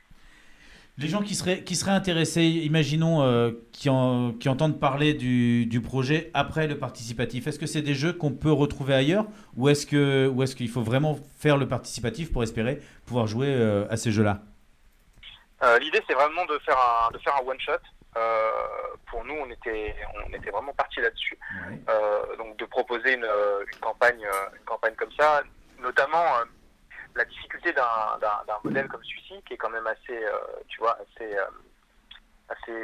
nouveau ou dans ce milieu, c'est de dire que la majorité des frais, ça va être des frais d'envoi. Ouais. Donc forcément. Ce que nous on voulait faire, voilà, c'était un abonnement comme ça, et faire qu'une fois que la campagne est terminée, voilà, peut-être je sais pas si on pourra faire je pense pas qu'on pourra faire un late pledge parce que ça fonctionne pas comme ça. On sera sur Ulule en fait et pas sur Kickstarter, puisqu'on fait uniquement du français et pour la France métropolitaine pour cette fois-là. encore une fois pour des raisons de coût. Et du coup, voilà, l'idée c'est ça, ce sera un one shot. Donc effectivement, il sera pas possible de s'abonner à l'intégralité, en tout cas après la campagne. Après, il est possible que il nous reste certains stocks, certains exemplaires de certains jeux, parce que tu vois, au niveau de la fabrication, par exemple, je sais pas moi, si on a 250 abonnés et qu'il faut faire 300 impressions pour que ce soit intéressant, on aura effectivement quelques exemplaires à vendre en plus, mais ces exemplaires-là, si jamais on les vend sur notre site, évidemment ce sera moins intéressant que de prendre l'abonnement. Il y aura pas tous les bonus de la campagne, par exemple, il y aura pas les dés qui seront offerts, etc. Voilà. Et de toute façon, enfin, on sait tous comment fonctionne une campagne. S'il n'y a pas de toute façon le financement au départ de la campagne, il n'y a pas de suite non plus possible, tu vois. Ouais, je vois. Donc voilà, le but c'est vraiment nous, ce qu'on espère, c'est que les gens vont nous soutenir, à la fois parce qu'ils aiment le projet, et à la fois parce qu'ils ont envie de soutenir ce qu'on fait avec Cosmoduck. Tu disais tout à l'heure que c'était ma maison d'édition, en fait c'est pas vraiment ça, c'est-à-dire que Cosmoduck, nous on se voit vraiment comme un studio de créa, mais qui porte certains de ses projets, parce qu'on travaille aussi avec des éditeurs de façon totalement classique, mais on porte certains de nos projets de A jusqu'à Z, donc de l'imagination jusqu'à la livraison chez les gens. Donc là, on a prévu, d'ailleurs, après cette campagne, qui ne sera pas la seule qu'on va faire, en 2020, on a un beau planning qui est prévu avec quelques gros titres qui arrivent et quelques belles surprises qui arrivent. Alors, tu disais justement que vous alliez donc vous lancer sur un participatif pour ça, sur Ulule.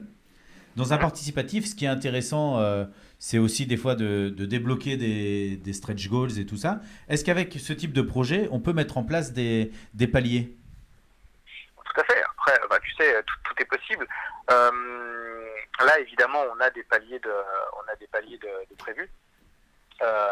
J'ai interdiction d'en parler par mon marketing manager, parce que j'ai tendance à tout lâcher, à révéler un peu trop de choses et à être, tu sais, trop dans l'excitation. Donc là, il m'a briefé avant. En plus, c'est un ninja, si tu veux, donc il faut que je fasse super attention à ce que je dis. Le mec, il va m'envoyer des shurikens à distance.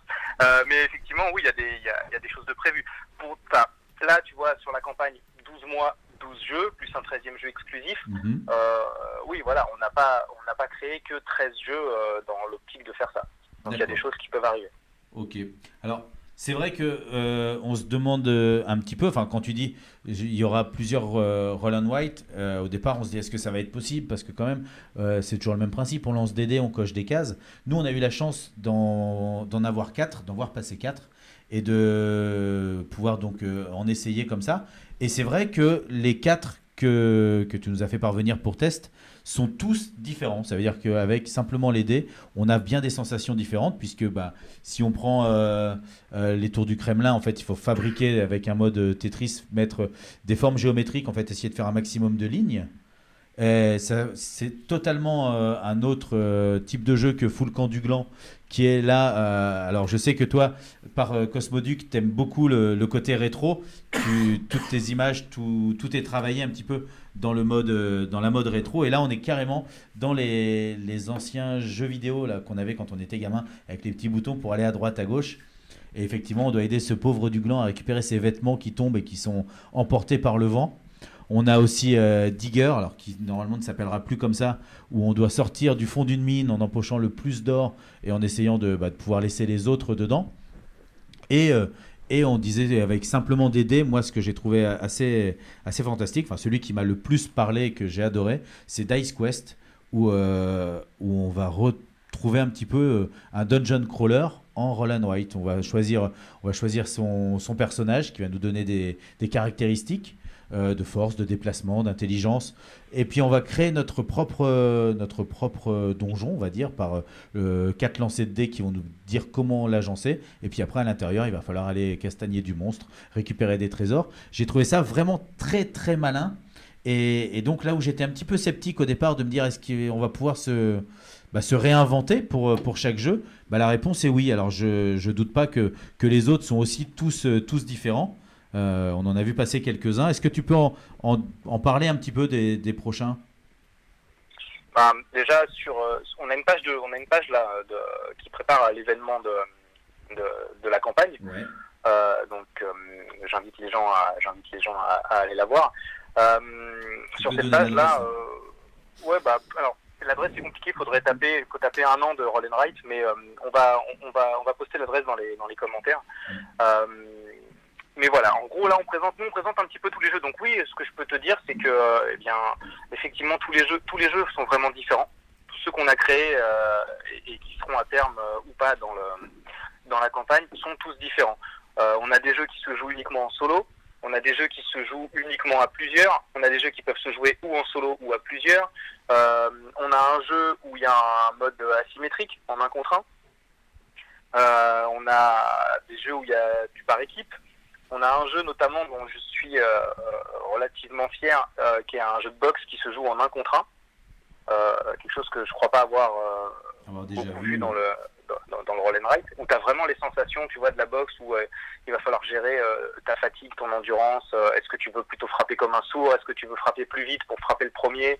Est-ce que tu esquives? Est-ce que tu bloques? Tout ça, tu vois, avec une histoire de points et de fatigue, de récupération entre les rounds, qui marche vraiment bien. Mais voilà, vraiment le challenge qu'on avait, c'était de se dire, ok les gars, on va créer une quinzaine de Roll and Write. Il faut qu'ils soient tous différents, sinon ça n'a aucun intérêt, quoi. En gros, on voulait pas avoir, si tu veux, dans le truc, 3 jeux qui se ressemblent, enfin qui se jouent de la même façon ou qui te donnent les mêmes sensations et qui soient reskinés différemment, si tu veux. Là, c'est ça. Là, Pour c'est pas que le ça cas. marche, Là, vraiment. il faut qu'il y ait vraiment des nouvelles sensations à chaque fois. Ah bah là c'est le cas, tu vois la diversité des quatre versions que tu as reçues. On a fait 4 démos là qu'on a envoyées à différents reviewers. Tu vois la diversité des 4, c'est la même diversité pour tous les jeux de la collection. On s'est appliqué vraiment pour que tout soit différent. Bah, vous êtes combien sur le projet? Parce qu'on imagine que pour inventer tout un tas de Roll and Write différents comme ça, justement, peut-être que tu as travaillé tout seul, mais est-ce qu'il y a d'autres personnes qui t'ont accompagné, qui ont donné des idées? On est 3 auteurs et 2 illustrateurs. Ok. Et les dates, parce que là, on a peut-être mis l'eau à la bouche à certains, et on a bien dit, donc en dehors du financement, on ne pourrait plus se les procurer. Les dates du financement, ça commence quand? Alors le financement, il commence le lundi 21 octobre, donc lundi prochain. Par rapport au direct en tout cas où nous sommes en ce moment là, à 18h, et ça se termine au 1er novembre, vendredi 1er novembre à 18h. Donc c'est une campagne très courte, c'est 12 jours, parce qu'on s'est dit simplement que par rapport à ce qu'on proposait nous comme système, tu vois, on n'avait pas besoin de 35 ou 40 jours comme des grosses campagnes de gros jeux. Donc voilà, c'est une campagne assez courte, qui va être très sympathique visuellement et puis au niveau de comment nous on veut mener un petit peu le truc. Alors voilà, tu vois, on découvre, c'est notre premier financement participatif chez Cosmodoc. C'est clairement pas le dernier. On est hyper motivé. Et d'ailleurs, tiens, je me dis qu'on pourrait faire un truc sympa là, vu que on est en direct. Nous, on avait envie de dynamiser la promo de la campagne en proposant à toutes les personnes, tu vois, qui partageraient la page événement, de gagner des blocs de démo, les mêmes genres de blocs que vous avez reçus les reviewers. Donc en gros, l'idée c'est on va tirer au sort 10 gagnants qui seront tirés au sort juste après le lancement de la campagne et qui vont chacun recevoir 2 démos de jeu.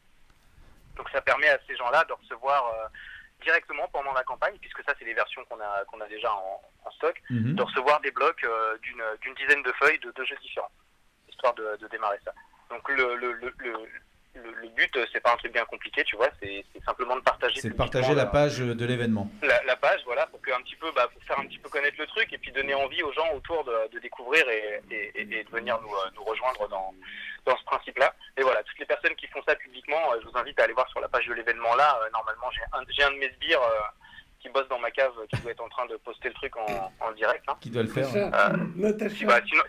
il sera de toute façon lourdement châtié. C'est évident, c'est des plaisirs. Mais nous on le partagera aussi également. Alors, Alex a tendance à garder pour lui toutes ces choses-là et à pas les montrer, en tout cas pas aux gens de l'équipe. Moi personnellement, je l'ai partagé déjà sur le Facebook en direct pendant la vidéo, le lien. Est-ce que je peux participer au tirage au sort? Bien sûr, écoute, alors évidemment, si tu le reçois, tu auras la bonté d'âme de l'offrir à un de tes à un de tes auditeurs, tu vois. Mais il y a pas de problème. Moi, tu sais, on va pas commencer à faire les Américains et à trafiquer les résultats pour pas que tu puisses l'avoir. Hein. Si tu veux gagner, tu gagnes. Ni pour que tu puisses l'avoir, justement. Ouais, c'est ça. Bah encore moins, c'est sûr, encore moins. Non, tout est naturel, tu vois. Voilà un petit peu. C'est effectivement pas mal de travail derrière. Au niveau créatif, oui, mais il y a aussi maintenant, comme on est parti sur un abonnement, là on s'est engagé sur 1 an de contact avec les gens qui vont nous soutenir, puisque pendant 1 an, tous les mois, on va s'occuper de leur envoyer des jeux. On fera des petites news, on essaiera de faire vivre le truc un petit peu de façon sympa, tu vois. Voilà, on avait vraiment envie de lancer en tout cas d'essayer un nouveau modèle.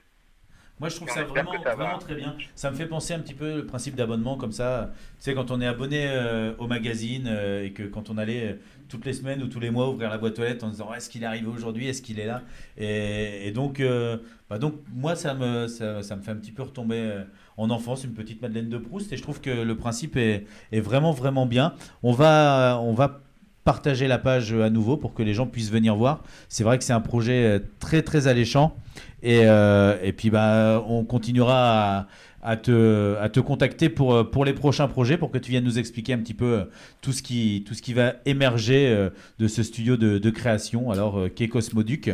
Merci beaucoup d'avoir bien voulu répondre à nos questions, Phil. Merci à toi, écoute, merci à tous. Et très très très très bonne soirée, et puis très très bonne campagne également. Ouais, merci. Et puis moi je reste avec vous dans les commentaires de toute façon s'il y a quoi que ce soit, et puis on se retrouve bientôt. Ouais, ça marche. Merci à tous. Merci beaucoup. Salut Phil. Donc c'est vrai que c'est un projet un peu ça m'intéresse. Un peu ambitieux. Mais ça donne envie, c'est sympa le côté abonnement mensuel, tous les mois tu as un petit truc qui tombe, c'est chouette ça. C'est ça, et que du coup tu as le temps de jouer à ton jeu, tu t'en fais quelques parties, tu l'épuises bien, et puis quand tu arrives à la fin de ton bloc et que tu te dis mince, celui-là est terminé, pouf, t'as le prochain qui arrive, et donc nouvelle sensation. Et non, moi je trouve ça vraiment vraiment super comme projet, et plutôt innovant. Alors on avait dans les projets comme ça d'impression. Oui, juste faudra voir justement quand est-ce qu'il envoie, parce que tu disais c'est sympa d'aller à la boîte aux lettres. Moi perso, je me suis abonné au JDD pendant des années, mais le dimanche, personne livre le courrier. Je l'ai jamais reçu.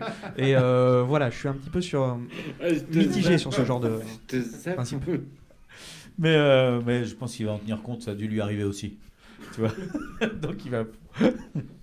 Alors après le coup de fil pour parler justement d'Errol and White, on a un nouvel invité qui est là ce soir, parce que dans quelques temps va avoir lieu le festival Ludwest, anciennement les 24 heures du jeu, qui vient de se renommer Ludwest, et donc on a Simon qui est avec nous et qui va pouvoir nous rejoindre pour venir parler de Ludwest et du Tino. Alors là, ça fait un peu sacrée soirée, hein, pour ceux qui nous regardent. Après l'enfant caché. C'est ça. Il était caché, ça fait 1h30 qu'il attend, avec impatience. Ça va, Simon ?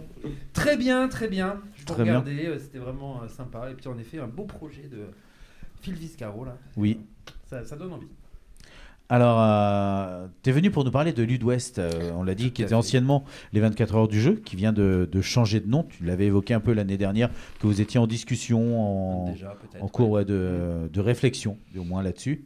Donc ça y est, c'est acté, ça s'appelle Ludwest. C'est ça, un mélange très ingénieux de Lud, donc pour jeu, et d'Ouest, pour dire l'Ouest de la France. Ouais, non, pas à l'ouest, l'ouest de la France, merci. non, alors du coup, oui, j'en ai peut-être déjà parlé l'année dernière. Donc c'est le petit marronnier, toujours fin octobre. J'arrive comme ça, vite fait, hop, je vous parle de Ludwest et je m'en vais. Donc du coup, oui, on avait changé de nom. C'était une volonté du festival de sortir déjà un petit peu du lot des 24 heures du jeu, parce qu'il y en a plus d'une vingtaine en France.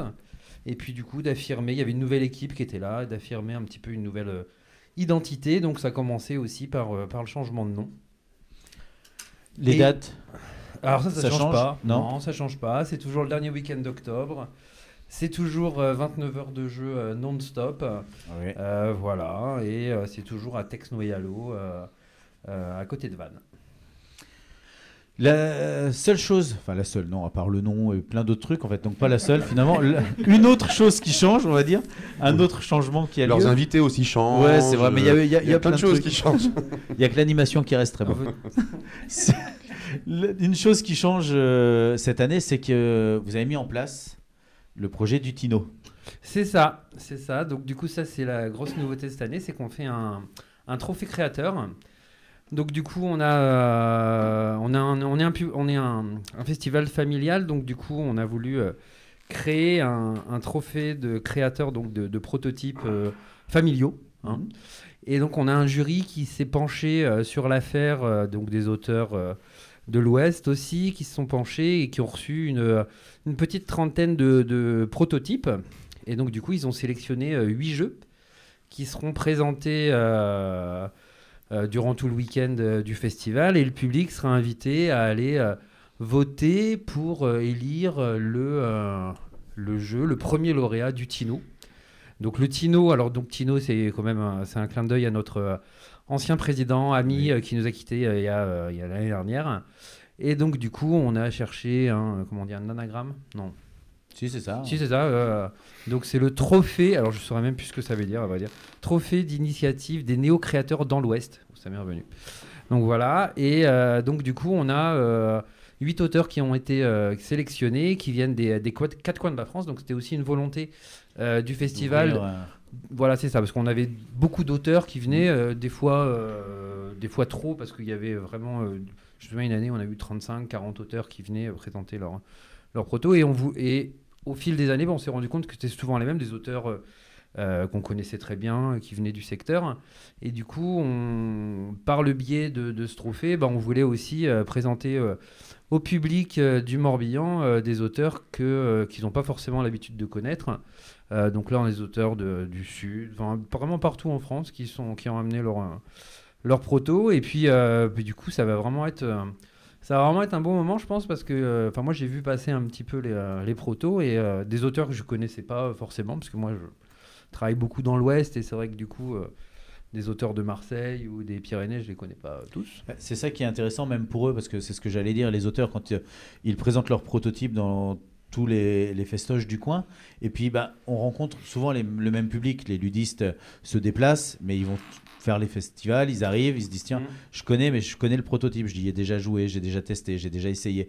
Et donc là, ça permet à ces gens-là d'avoir un nouveau public, et au public d'avoir des nouveaux jeux aussi à se mettre sous la dent. Et puis des nouveaux retours aussi pour les auteurs, des gens qui ont l'habitude de voir les jeux. Et donc du coup, on a aussi mis un partenariat en place avec le Festival de Cannes. Et donc du coup, le lauréat de cette année aura le droit, on gagnera son pass Protolab pour aller présenter son jeu aux éditeurs et puis voir. Voilà, l'idée c'est que le jeu qui sera sélectionné par le public et le jury, donc du coup, ça sera un mix des deux, c'est le prix du jury, mais en même temps le prix du public, mais en même temps le jury qui donne aussi son avis pour lire le jeu, et il aura présenté son jeu sur Cannes. Non, je pensais qu'il y avait une question. Une question. Et question on sait... Marcel. Oui, mais en fait non. Mais on sait qu'à Cannes, c'est une récompense quand même assez énorme, parce que le fait de pouvoir aller à Cannes, les places sont assez prisées, surtout dans la Protolab, parce que c'est vite pris d'assaut et c'est compté, quasiment millimétré. Ouais, c'est ça. C'est vraiment un temps privilégié entre l'auteur et l'éditeur. C'est vrai que les auteurs, généralement, sinon, ils présentent leur proto comme ça, un petit peu sur un coin de table, ou alors ils laissent un proto à dispo des éditeurs pour qu'ils l'essayent et puis ils attendent un retour. Là, c'est vraiment un temps privilégié, et donc ça leur permet d'avoir des retours déjà directs de l'éditeur, et puis d'essayer de placer leur jeu aussi. C'est un vrai beau cadeau pour eux. Ouais, donc du coup, voilà, c'est aussi pour ça que on voulait ce partenariat avec Cannes pour que d'autres auteurs, des auteurs de plus loin viennent aussi attirés par l'appât du gain. Ouais, c'est ça. Et à Ludwest, par contre, on a parlé de choses qui changeaient. Il y a aussi des choses qui ne changent pas, parce qu'on va retrouver, donc, on parlait des animations. Des Ludiplumes, sera toujours là. On sera toujours là pour animer. Mais il y aura aussi le cosplay. Alors, en animation, oui, il y aura le cosplay, bah, ça du coup, sur la thématique. Donc, la thématique cette année, c'est mythes et mythologie. Mythes et légendes, pas un truc dans ce genre-là. Donc, il y aura le cosplay. Après, on a une sélection de jeux qui sera justement sur cette thématique-là. Sinon, on a quand même... on a beaucoup développé le nombre d'éditeurs. C'est vrai que par rapport aux années précédentes, si vous venez cette année, vous aurez la chance de voir plus de 25 éditeurs qui seront présents pour présenter leurs nouveautés. On tombe en même temps que le Salon d'Essen, donc du coup, bah, c'est toujours aussi sympa de voir les jeux qui sortent en même temps en Allemagne. Voilà, à côté de chez nous. Donc ça, c'est vraiment super. Et vraiment, beaucoup d'éditeurs nous ont fait confiance pour cette édition. Donc ça va vraiment être un gros changement quand même aussi par rapport aux éditions précédentes. Niveau changement aussi Tu voulais dire quelque chose? Non, j'allais dire la confiance, c'est normal aussi. C'est la combienième d'année? C'est la 17e édition. Ouais.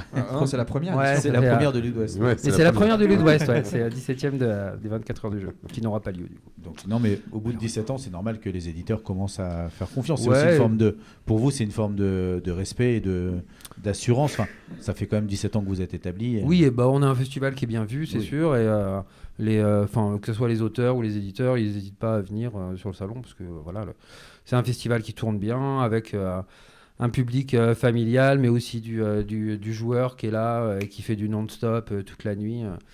La nuit, on est à 600 personnes qui jouent dans une grande salle. Donc du coup, c'est vrai que c'est un côté public familial et un côté joueur, quoi. De quoi se restaurer Toujours, oui. On a notre partenaire restauration. Au niveau nouveauté, cette année, il y aura de la réalité virtuelle.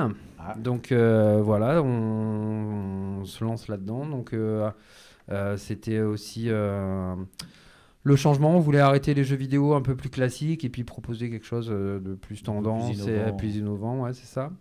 Qu'est-ce qu'on va retrouver après? Du jeu buissonnier, du jeu de rôle, du jeu de figurines. On aura de la peinture de figurines pour les enfants cette année. On voulait lancer une initiation aussi en nouveauté. Escape game, donc il n'y aura pas l'escape game des Ludes et des Plumes. Pas encore. Peut-être l'année prochaine, on espère. Comment ça, là-bas, ça se rebelle en régie. Et non, donc du coup, on a deux assos du secteur qui nous ont concocté des escape games sur la thématique du festival, avec un escape famille-enfant à partir de 6 ans, 25 minutes, et un escape à partir de 12 ans, donc bien balèze apparemment, de 45 minutes. D'accord. Ça, c'est inscription sur place. Par contre, il y a des créneaux à réserver. Si vous voulez, vous envoyez un mail ou sur la page Facebook du festival et vous pouvez réserver les premiers créneaux des escapes à 14h. Malgré le fait qu'il y ait Essen, tu le disais, juste à côté, mais le même week-end, vous avez quand même des auteurs qui viennent sur place? Alors, du coup, c'était vraiment ça. Le Tino, c'était aussi trancher et dire les auteurs, on met vraiment le paquet sur les auteurs du trophée. D'accord. Et juste à côté, il y aura quand même... du coup, il y a les auteurs qui sont mais qui ne vont pas présenter leur jeu, c'est les membres du jury. Oui. Donc, il y a... faut pas que j'en oublie, mais donc je vais pas les citer. Ils seront là, vous pourrez les voir. Ouais, ils seront nombreux. Vous pourrez pas les louper. Il y aura en seul auteur, on va dire, qui viendra présenter un jeu, c'est Rémi et Nathalie Saunier. Oui. Donc Rémi qui fait partie du jury, et donc Nathalie et donc Tom Vuarchex aussi. Du coup, on avait les trois, donc on a fait un coup de projecteur sur Twinit. Et donc tu auras une exposition, il y aura des quiz, parce que du coup l'exposition c'est l'exposition Croisette. D'accord. Donc qui représente des jeux en fait. Donc il y aura des petits défis qui seront animés par Nathalie. Donc ça va être quelque chose, hein, je pense qu'il faudra y aller. Et il y aura aussi un tournoi donc, de Twinit le dimanche. Il y aura d'autres jeux en tournoi aussi? En tournoi, donc là on a 6 tournois ou 7 tournois sur le week-end. Diceforge, Sagrada, Roi et compagnie, voilà, et 2-3 autres. Ok, donc déjà Papy Winchester. De quoi se faire une bien belle idée. Ouais, un tournoi gratuit, doté par les éditeurs, et 16 à 20 places sur les tournois. Voilà, parce qu'on a quand même pas mal de retours des gens qui... les tournois, faut se confronter aux autres, tout ça, là c'est bonne ambiance. des tournois de 1h30 maximum, des jeux familiaux. De toute façon, Ludwest, c'est toujours bonne ambiance. On le sait que c'est très, très familial sur la journée. Il ne faut pas hésiter à venir en famille avec les enfants. Ceux qui sont un peu plus hardcore, de toute façon, on peut jouer la nuit, tu l'as dit, puisque la nuit, Mais ça même reste en ouvert. journée, même en journée. Et Il y a oui, vraiment mais- une salle où... Mais il y en a vraiment pour tous les goûts. C'est ça. Nous, on ramène la ludothèque aussi du Grand Méchant Lude, enfin une partie de la ludothèque. On ramène plus de 300 jeux qui sont en libre service. Donc ça va du jeu enfant jusqu'au jeu gamer. Expert, ouais.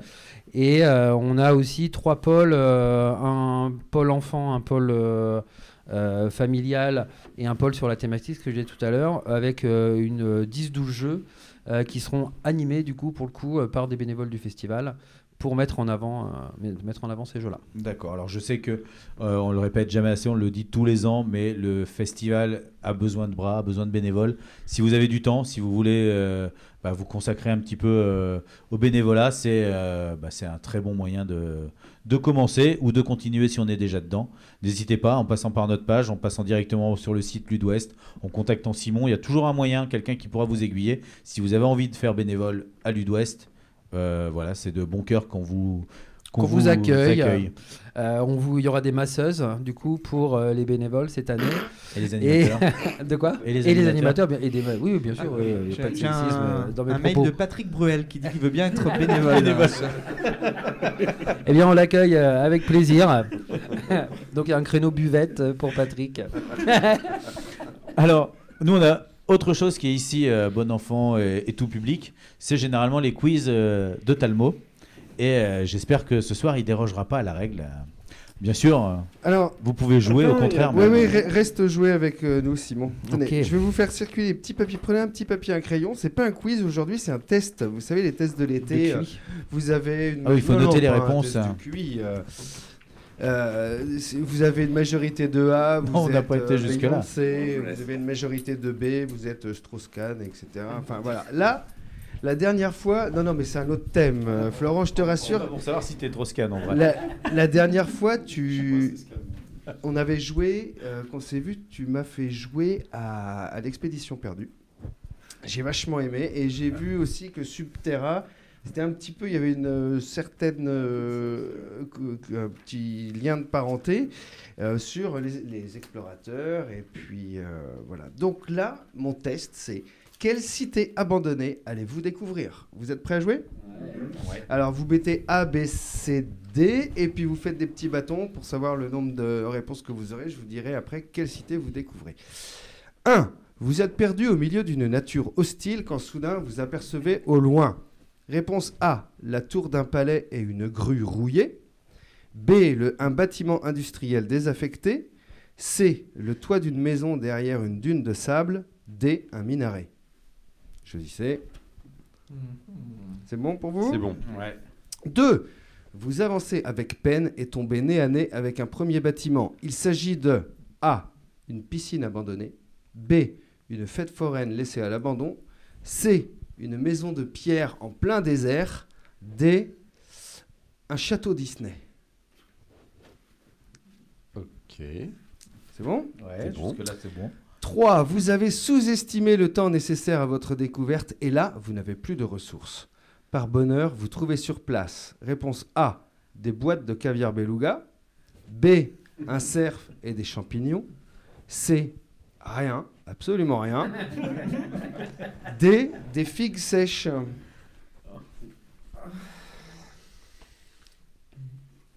C'est bon. 4. Les anciens habitants de ces lieux ont laissé des traces. Ce sont, réponse A, des munitions du 7,62 mm. B, des masques à gaz. C, des trous dans le sol. D, des sacs de ciment. Et là, je vois dans vos yeux que vous vous demandez, mais où il va? Il n'y a rien, j'ai rien. Vous en Où on voyez va une ou pas? Où on va? Dessine un peu, non? Ouais. Parce que c'est des vraies cités abandonnées. Hein. Mhm. Alors, question 5. Décidément, cette cité fantôme est truffée de fâcheuses découvertes. Réponse A, d'anciennes geôles bien malsaines. B, des déchets industriels bien dégueux. C, la sécheresse, le sable, la poussière. D, des promoteurs immobiliers. C'était bon. C'est bon. 6, ça y est, vous avez découvert le trésor que vous recherchiez. C'est réponse A, une mallette de dollars. B, de la tranquillité, beaucoup de tranquillité. C, des diamants. Réponse D, un tractopelle. 7, découverte de la faune et de la flore. Sur quoi tombez-vous? A, des lianes. B, un pissenlit de 1,20 m et de 60 cm de diamètre. C, un cactus. D, un âne dormant sous un olivier. Il y a un piège. 8, vos guides ont pris peur et se sont enfuis parce que A, ils ont vu une pancarte « Attention, terrain miné ». B, ils ont été pris de vomissements. C, ils avaient trop faim, trop soif. D, ils se sont perdus dans un dédale de maisons kitsch. Et maintenant, je vais te demander, Florent, quel est ton résultat? B. B, eh bien, tu as découvert Pripyat. Tu connais Pripyat?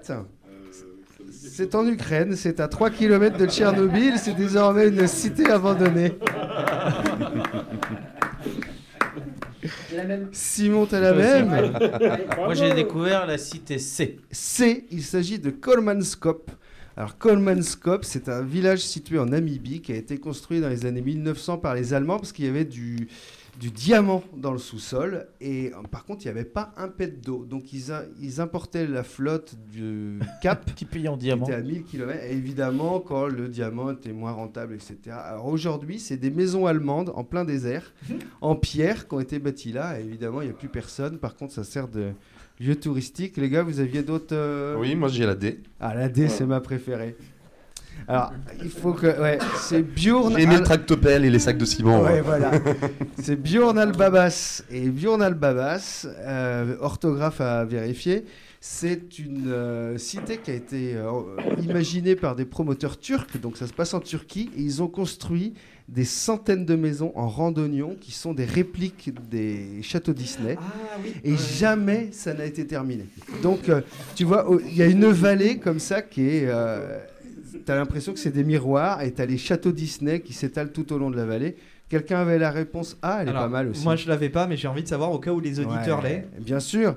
Donc la réponse A, c'est le palais de Gbadolite. Le palais de Gbadolite, c'était celui de Mobutu. Et donc dans les années 97, c'est ça, quand Kabila l'a viré, Gbadolite a été pillé. Et depuis 97, en fait, la jungle a repris le pouvoir sur les anciens palais complètement démesurés. Et alors, allez voir, ça fait des photos, c'est magique, magnifique. Voilà, bravo pour cette belle découverte, Florent. Merci. Merci beaucoup, Talmo, pour nous avoir fait voyager comme ça. Une sorte d'expédition perdue, quoi. Effectivement, n'hésitez pas, si vous aussi vous avez eu le temps de faire le test chez vous, vous allez pouvoir nous donner vos résultats sur la page Facebook de l'émission, puisque pendant ce temps, c'est le moment de la 3e pause musicale. Et oui, et donc là, on va s'écouter une chanson qui s'appelle Italienne. C'est chanté par les blaireaux. Et pourquoi, me direz-vous? Mais parce qu'en fait, il y a toujours une raison derrière ça. On a un programmateur musical machiavélique qui met tout le temps en rapport les éléments les uns avec les autres. Et donc là, il y a un album qui est sorti qui s'appelle Pourquoi vous changez pas de nom? Et tout ça par rapport à Ludwest. Quel talent. C'est déjà l'heure de la 3e petite pause. Dans l'émission, on va entamer dans moins d'1 minute la dernière ligne droite. Et si vous avez manqué le début, n'hésitez pas à relancer et à partager cette vidéo sur Facebook, www.facebook.com/DLDP56, DLDP comme des ludes et des plumes. Ça, c'est pour notre adresse. Mais si vous voulez tout simplement l'écouter en version finale, sans les bafouilles, sans les ratures, et avec les chansons à la place de ma voix, ce sera sur les différentes diffusion radio qui arrive dans les jours à venir. Le programme, eh bien, il est sur la page agenda de notre site internet www.deludes.com. Et si vous êtes du genre à vouloir consommer les émissions où vous le voulez, quand vous le voulez, eh bien, dans quelques jours, cette émission sera en podcast sur les plateformes SoundCloud, iTunes et Spotify. Il suffit de chercher DLDP comme des ludes et des plumes. Mais pour ça, il faut d'abord terminer l'émission et elle repart dans 5, 4, 3, 2, 1. C'était les blaireaux qui chantaient Italienne. Non, c'est pas la peine de me tendre le papier, c'est moi qui fais la sélection musicale, je la connais. Et ben on va partir pour la dernière ligne droite de l'émission de ce soir de Deludes et les plumes. Après la musique, dernière ligne droite de l'émission dans Deludes et des plumes. Mais merci quand même. Toujours dans des luttes et des plumes, effectivement, la dernière ligne droite. Alors, certains nous disent qu'a priori, on nous entendait encore pendant la pause musicale. Il devait y avoir un micro resté ouvert. Non, on n'a pas dit de grossièreté pour ça. Au moins, on est toujours correct. La dernière partie de l'émission, c'est le moment où on retourne vers notre invité, donc vers toi, Florent, pour continuer à parler un petit peu de Nuts. Et que je retrouve ma feuille sur laquelle j'ai noté tout ça parce que c'est un petit peu le bazar. Hop, oui, il y avait eu des gens qui demandaient des nouvelles aussi de Space Corp. Ah, Space Corp. En fait, ça arrive bientôt. En fait, on fait beaucoup de relectures. Donc, les relectures ne sont pas terminées parce que, en fait, déjà, il y a 52 pages de règles. Donc, c'est quand même un petit peu volumineux. Hein. Et puis, en plus de ça, il y a un matériel, un vocabulaire assez spécifique, hein, comme c'est de l'exploration spatiale. En fait, on a quasiment terminé les relectures, on va dire, qu'on fait classiquement. Et en fait, on va l'envoyer, je pense, début novembre, à un groupe de joueurs spécialisés dont le métier est dans l'astronautique, comme ça qu'on dit. Astrophysique Non. Nautique qui bosse pour comment Elon Musk et toute la clique. Par exemple. Et donc voilà, ils sont majoritairement toulousains, vu que c'est là que ça se passe en France en général.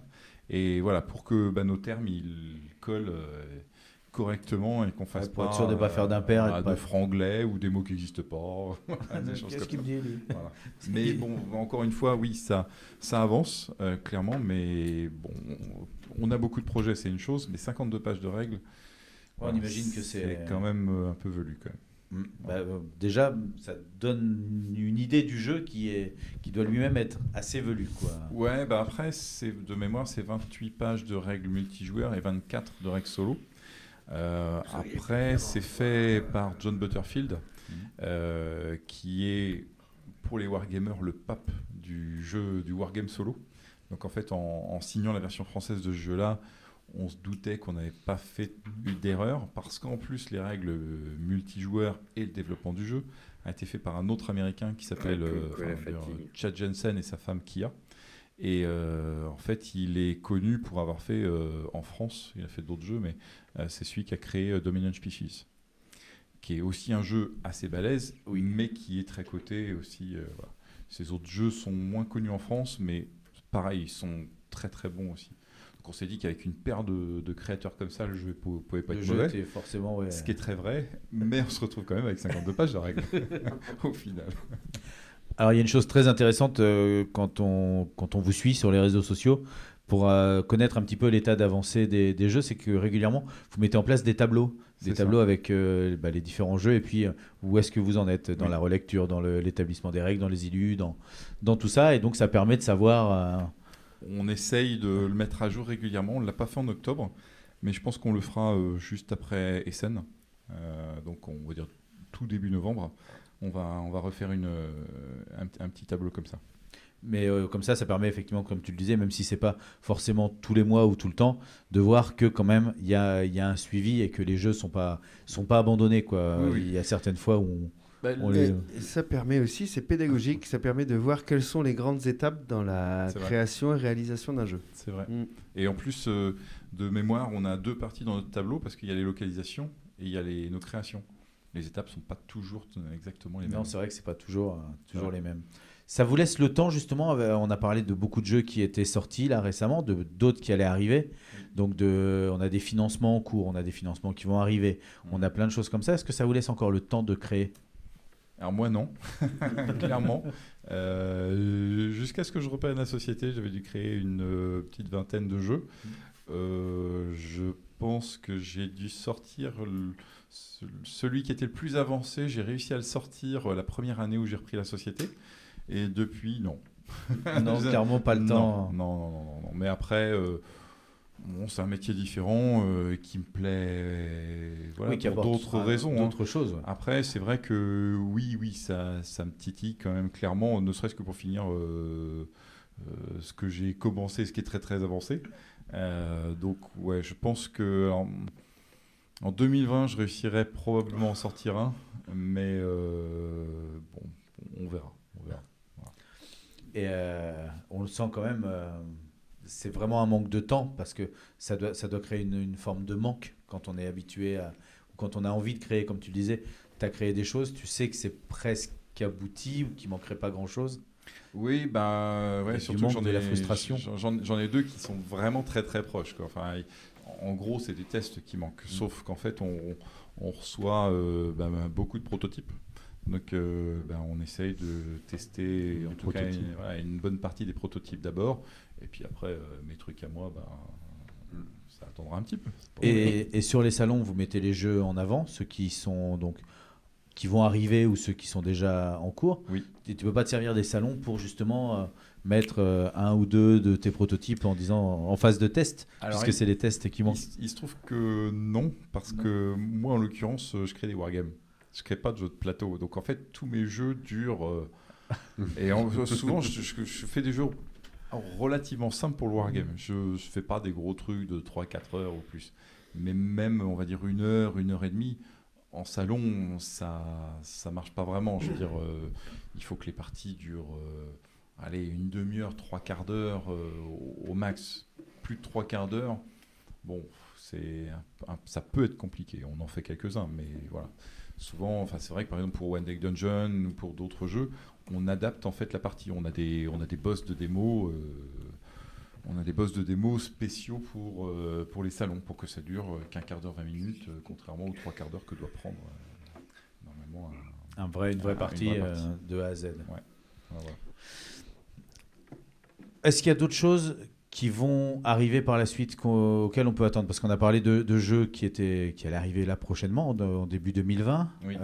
Ça, c'est des jeux qu'on avait semi-évoqué déjà un petit peu, Mini Rogue ou autre, on en avait déjà parlé. Oui. Est-ce que là, il y a d'autres jeux qui risquent d'arriver, soit courant 2020 vers la fin, ou qui sont en phase de préparation pour plus tard? Alors, je pense que si on se projette à la toute fin 2020, on a déjà nos projets de Kickstarter qui vont arriver, comme je crois même que Subterra 2 il l'a prévu pour mars 2021, notre partenaire anglais, mais nous on a aussi des jeux en préparation en jeux de plateau à nous spécifiquement.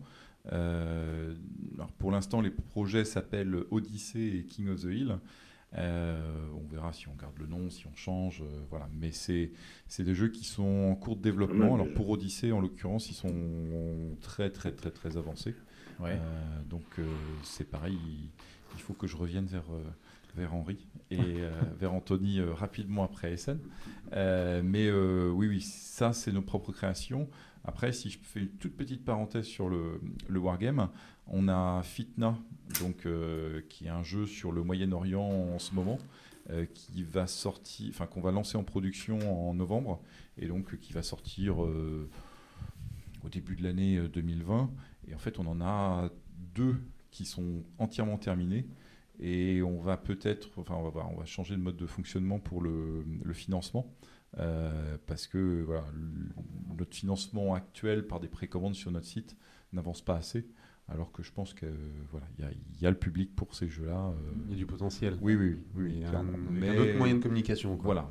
Comme maintenant on a goûté à des plateformes participatives, voilà, quand on voit que Saigon, on a eu 350 personnes en 15 jours, forcément mettre 1 an pour sortir un jeu, alors très spécifique certes sur Stalingrad, mais qui est le 3e opus d'une série qui marche bien, c'est trop long à mon goût, quoi. Donc surtout que le jeu est terminé et que voilà, c'est que tout est là en fait, voilà. C'est même pas. Ouais, et puis ça frustre l'auteur parce qu'il sait que son jeu est fini et qu'on attend juste des sous, et voilà. Donc c'est histoire de que les joueurs, parce que les joueurs précommandent, donc en fait on débite pas leurs cartes, on stocke leur numéro de carte sur le site de la banque. Nous on garde rien, hein. Il n'y a pas le droit en France de garder les. Non, c'est juste une garantie d'être payé quand il sera fait. Voilà. Mais sauf qu'en fait, comme ça met plus d'1 an. Déjà il y a plein de validités de cartes qui marchent plus, et puis ça frustre tout le monde. L'auteur il a son jeu de fini mais il le voit pas sortir. Les joueurs ils sont patients, ils ont dit beaucoup. On est prêt à payer mais non mais c'est ça. Voilà. Et donc voilà, donc on va essayer de changer un peu ce mode de fonctionnement là. Et ces jeux-là, ceux dont tu as parlé, Odyssée, c'est quel type de jeu aussi? Alors, Odyssée, c'est un jeu qui dure 1 heure, mais sa grande caractéristique, à mon avis, c'est que c'est un 4X qui ne dure qu'1 heure. Et 4X, c'est exploration, extermination, il y a exploitation. Ouais. Et il y en a un 4e, enfin, le militaire, le commerce, la colonisation. Non, ça doit pas être celui-là. Non. Ça c'est le 5X. Le et donc voilà, donc il y a toutes ces caractéristiques-là, mais vraiment épurées et vraiment tendu. On va à l'essentiel. En fait. Voilà, c'est le jeu, on l'explique en 5-10 minutes et tout le monde joue autour de la table. C'est vraiment très très très très bien. Ouais. C'est une volonté aussi pour Nuts de aujourd'hui diversifier un peu sa gamme de jeux aussi. Alors oui et non, c'est-à-dire qu'on s'est dit que on a 4 gammes de mémoire. On a familial, familial plus, expert et wargame. En familial, on ne veut sortir qu'au maximum un jeu par an. Que ce soit une exception en gros. C'est que quand on sort un jeu comme Red 7 ou Palm Island, eh ben, c'est parce qu'il était vraiment différent de tout ce qu'on avait pu voir autrement, et que quand on sort un jeu qui a 49, 60 cartes, il est vraiment différent du reste. Mais si en 2020 on ne sort pas de jeu en familial, eh ben, c'est qu'on n'aura pas trouvé ce qui nous convient, et puis il n'y a pas de problème là-dessus. C'est pas une volonté de dire il faut à tout prix sortir dans chaque gamme, c'est au coup de cœur, suivant ce qui nous plaît, suivant ce qu'on a et ce qu'on peut faire. Voilà. Et pareil, pour les autres catégories, essayer de faire un petit peu moins de localisation, enfin faire un peu moins de jeux d'une manière générale, et faire un petit peu moins de localisation aussi, pour tout un tas de raisons, hein, mais c'est vrai que c'est quand même un peu usant d'en faire autant. Donc là, on est sur une sorte d'inertie en fait des réponses positives qu'on a eues au début de la société. Et puis voilà, on va essayer de ralentir un petit peu le rythme. Et puis notre cœur de métier reste quand même le wargame et le jeu expert, quoi qu'il arrive. Ça, voilà. On a Eric, juste avant la fin, qui nous demande fitna, avec un point d'interrogation. Fitna, donc ça veut dire schisme en arabe. Et ça simule en fait, donc c'est ce qu'on appelle un serious game. Donc en fait, c'est l'auteur et Pierre Razou qui est directeur de recherche à l'IRSERM. En gros, il a pris tout le Moyen-Orient entre la moitié de la Turquie anatolienne, de l'autre côté l'Iran, la mer Méditerranée et une grosse partie de l'Arabie Saoudite. Et on peut jouer en fait toutes les guerres qui sont faites entre 2012 et 2020-2021. Si vous voulez refaire la guerre qu'il y a en ce moment, vous pouvez le refaire.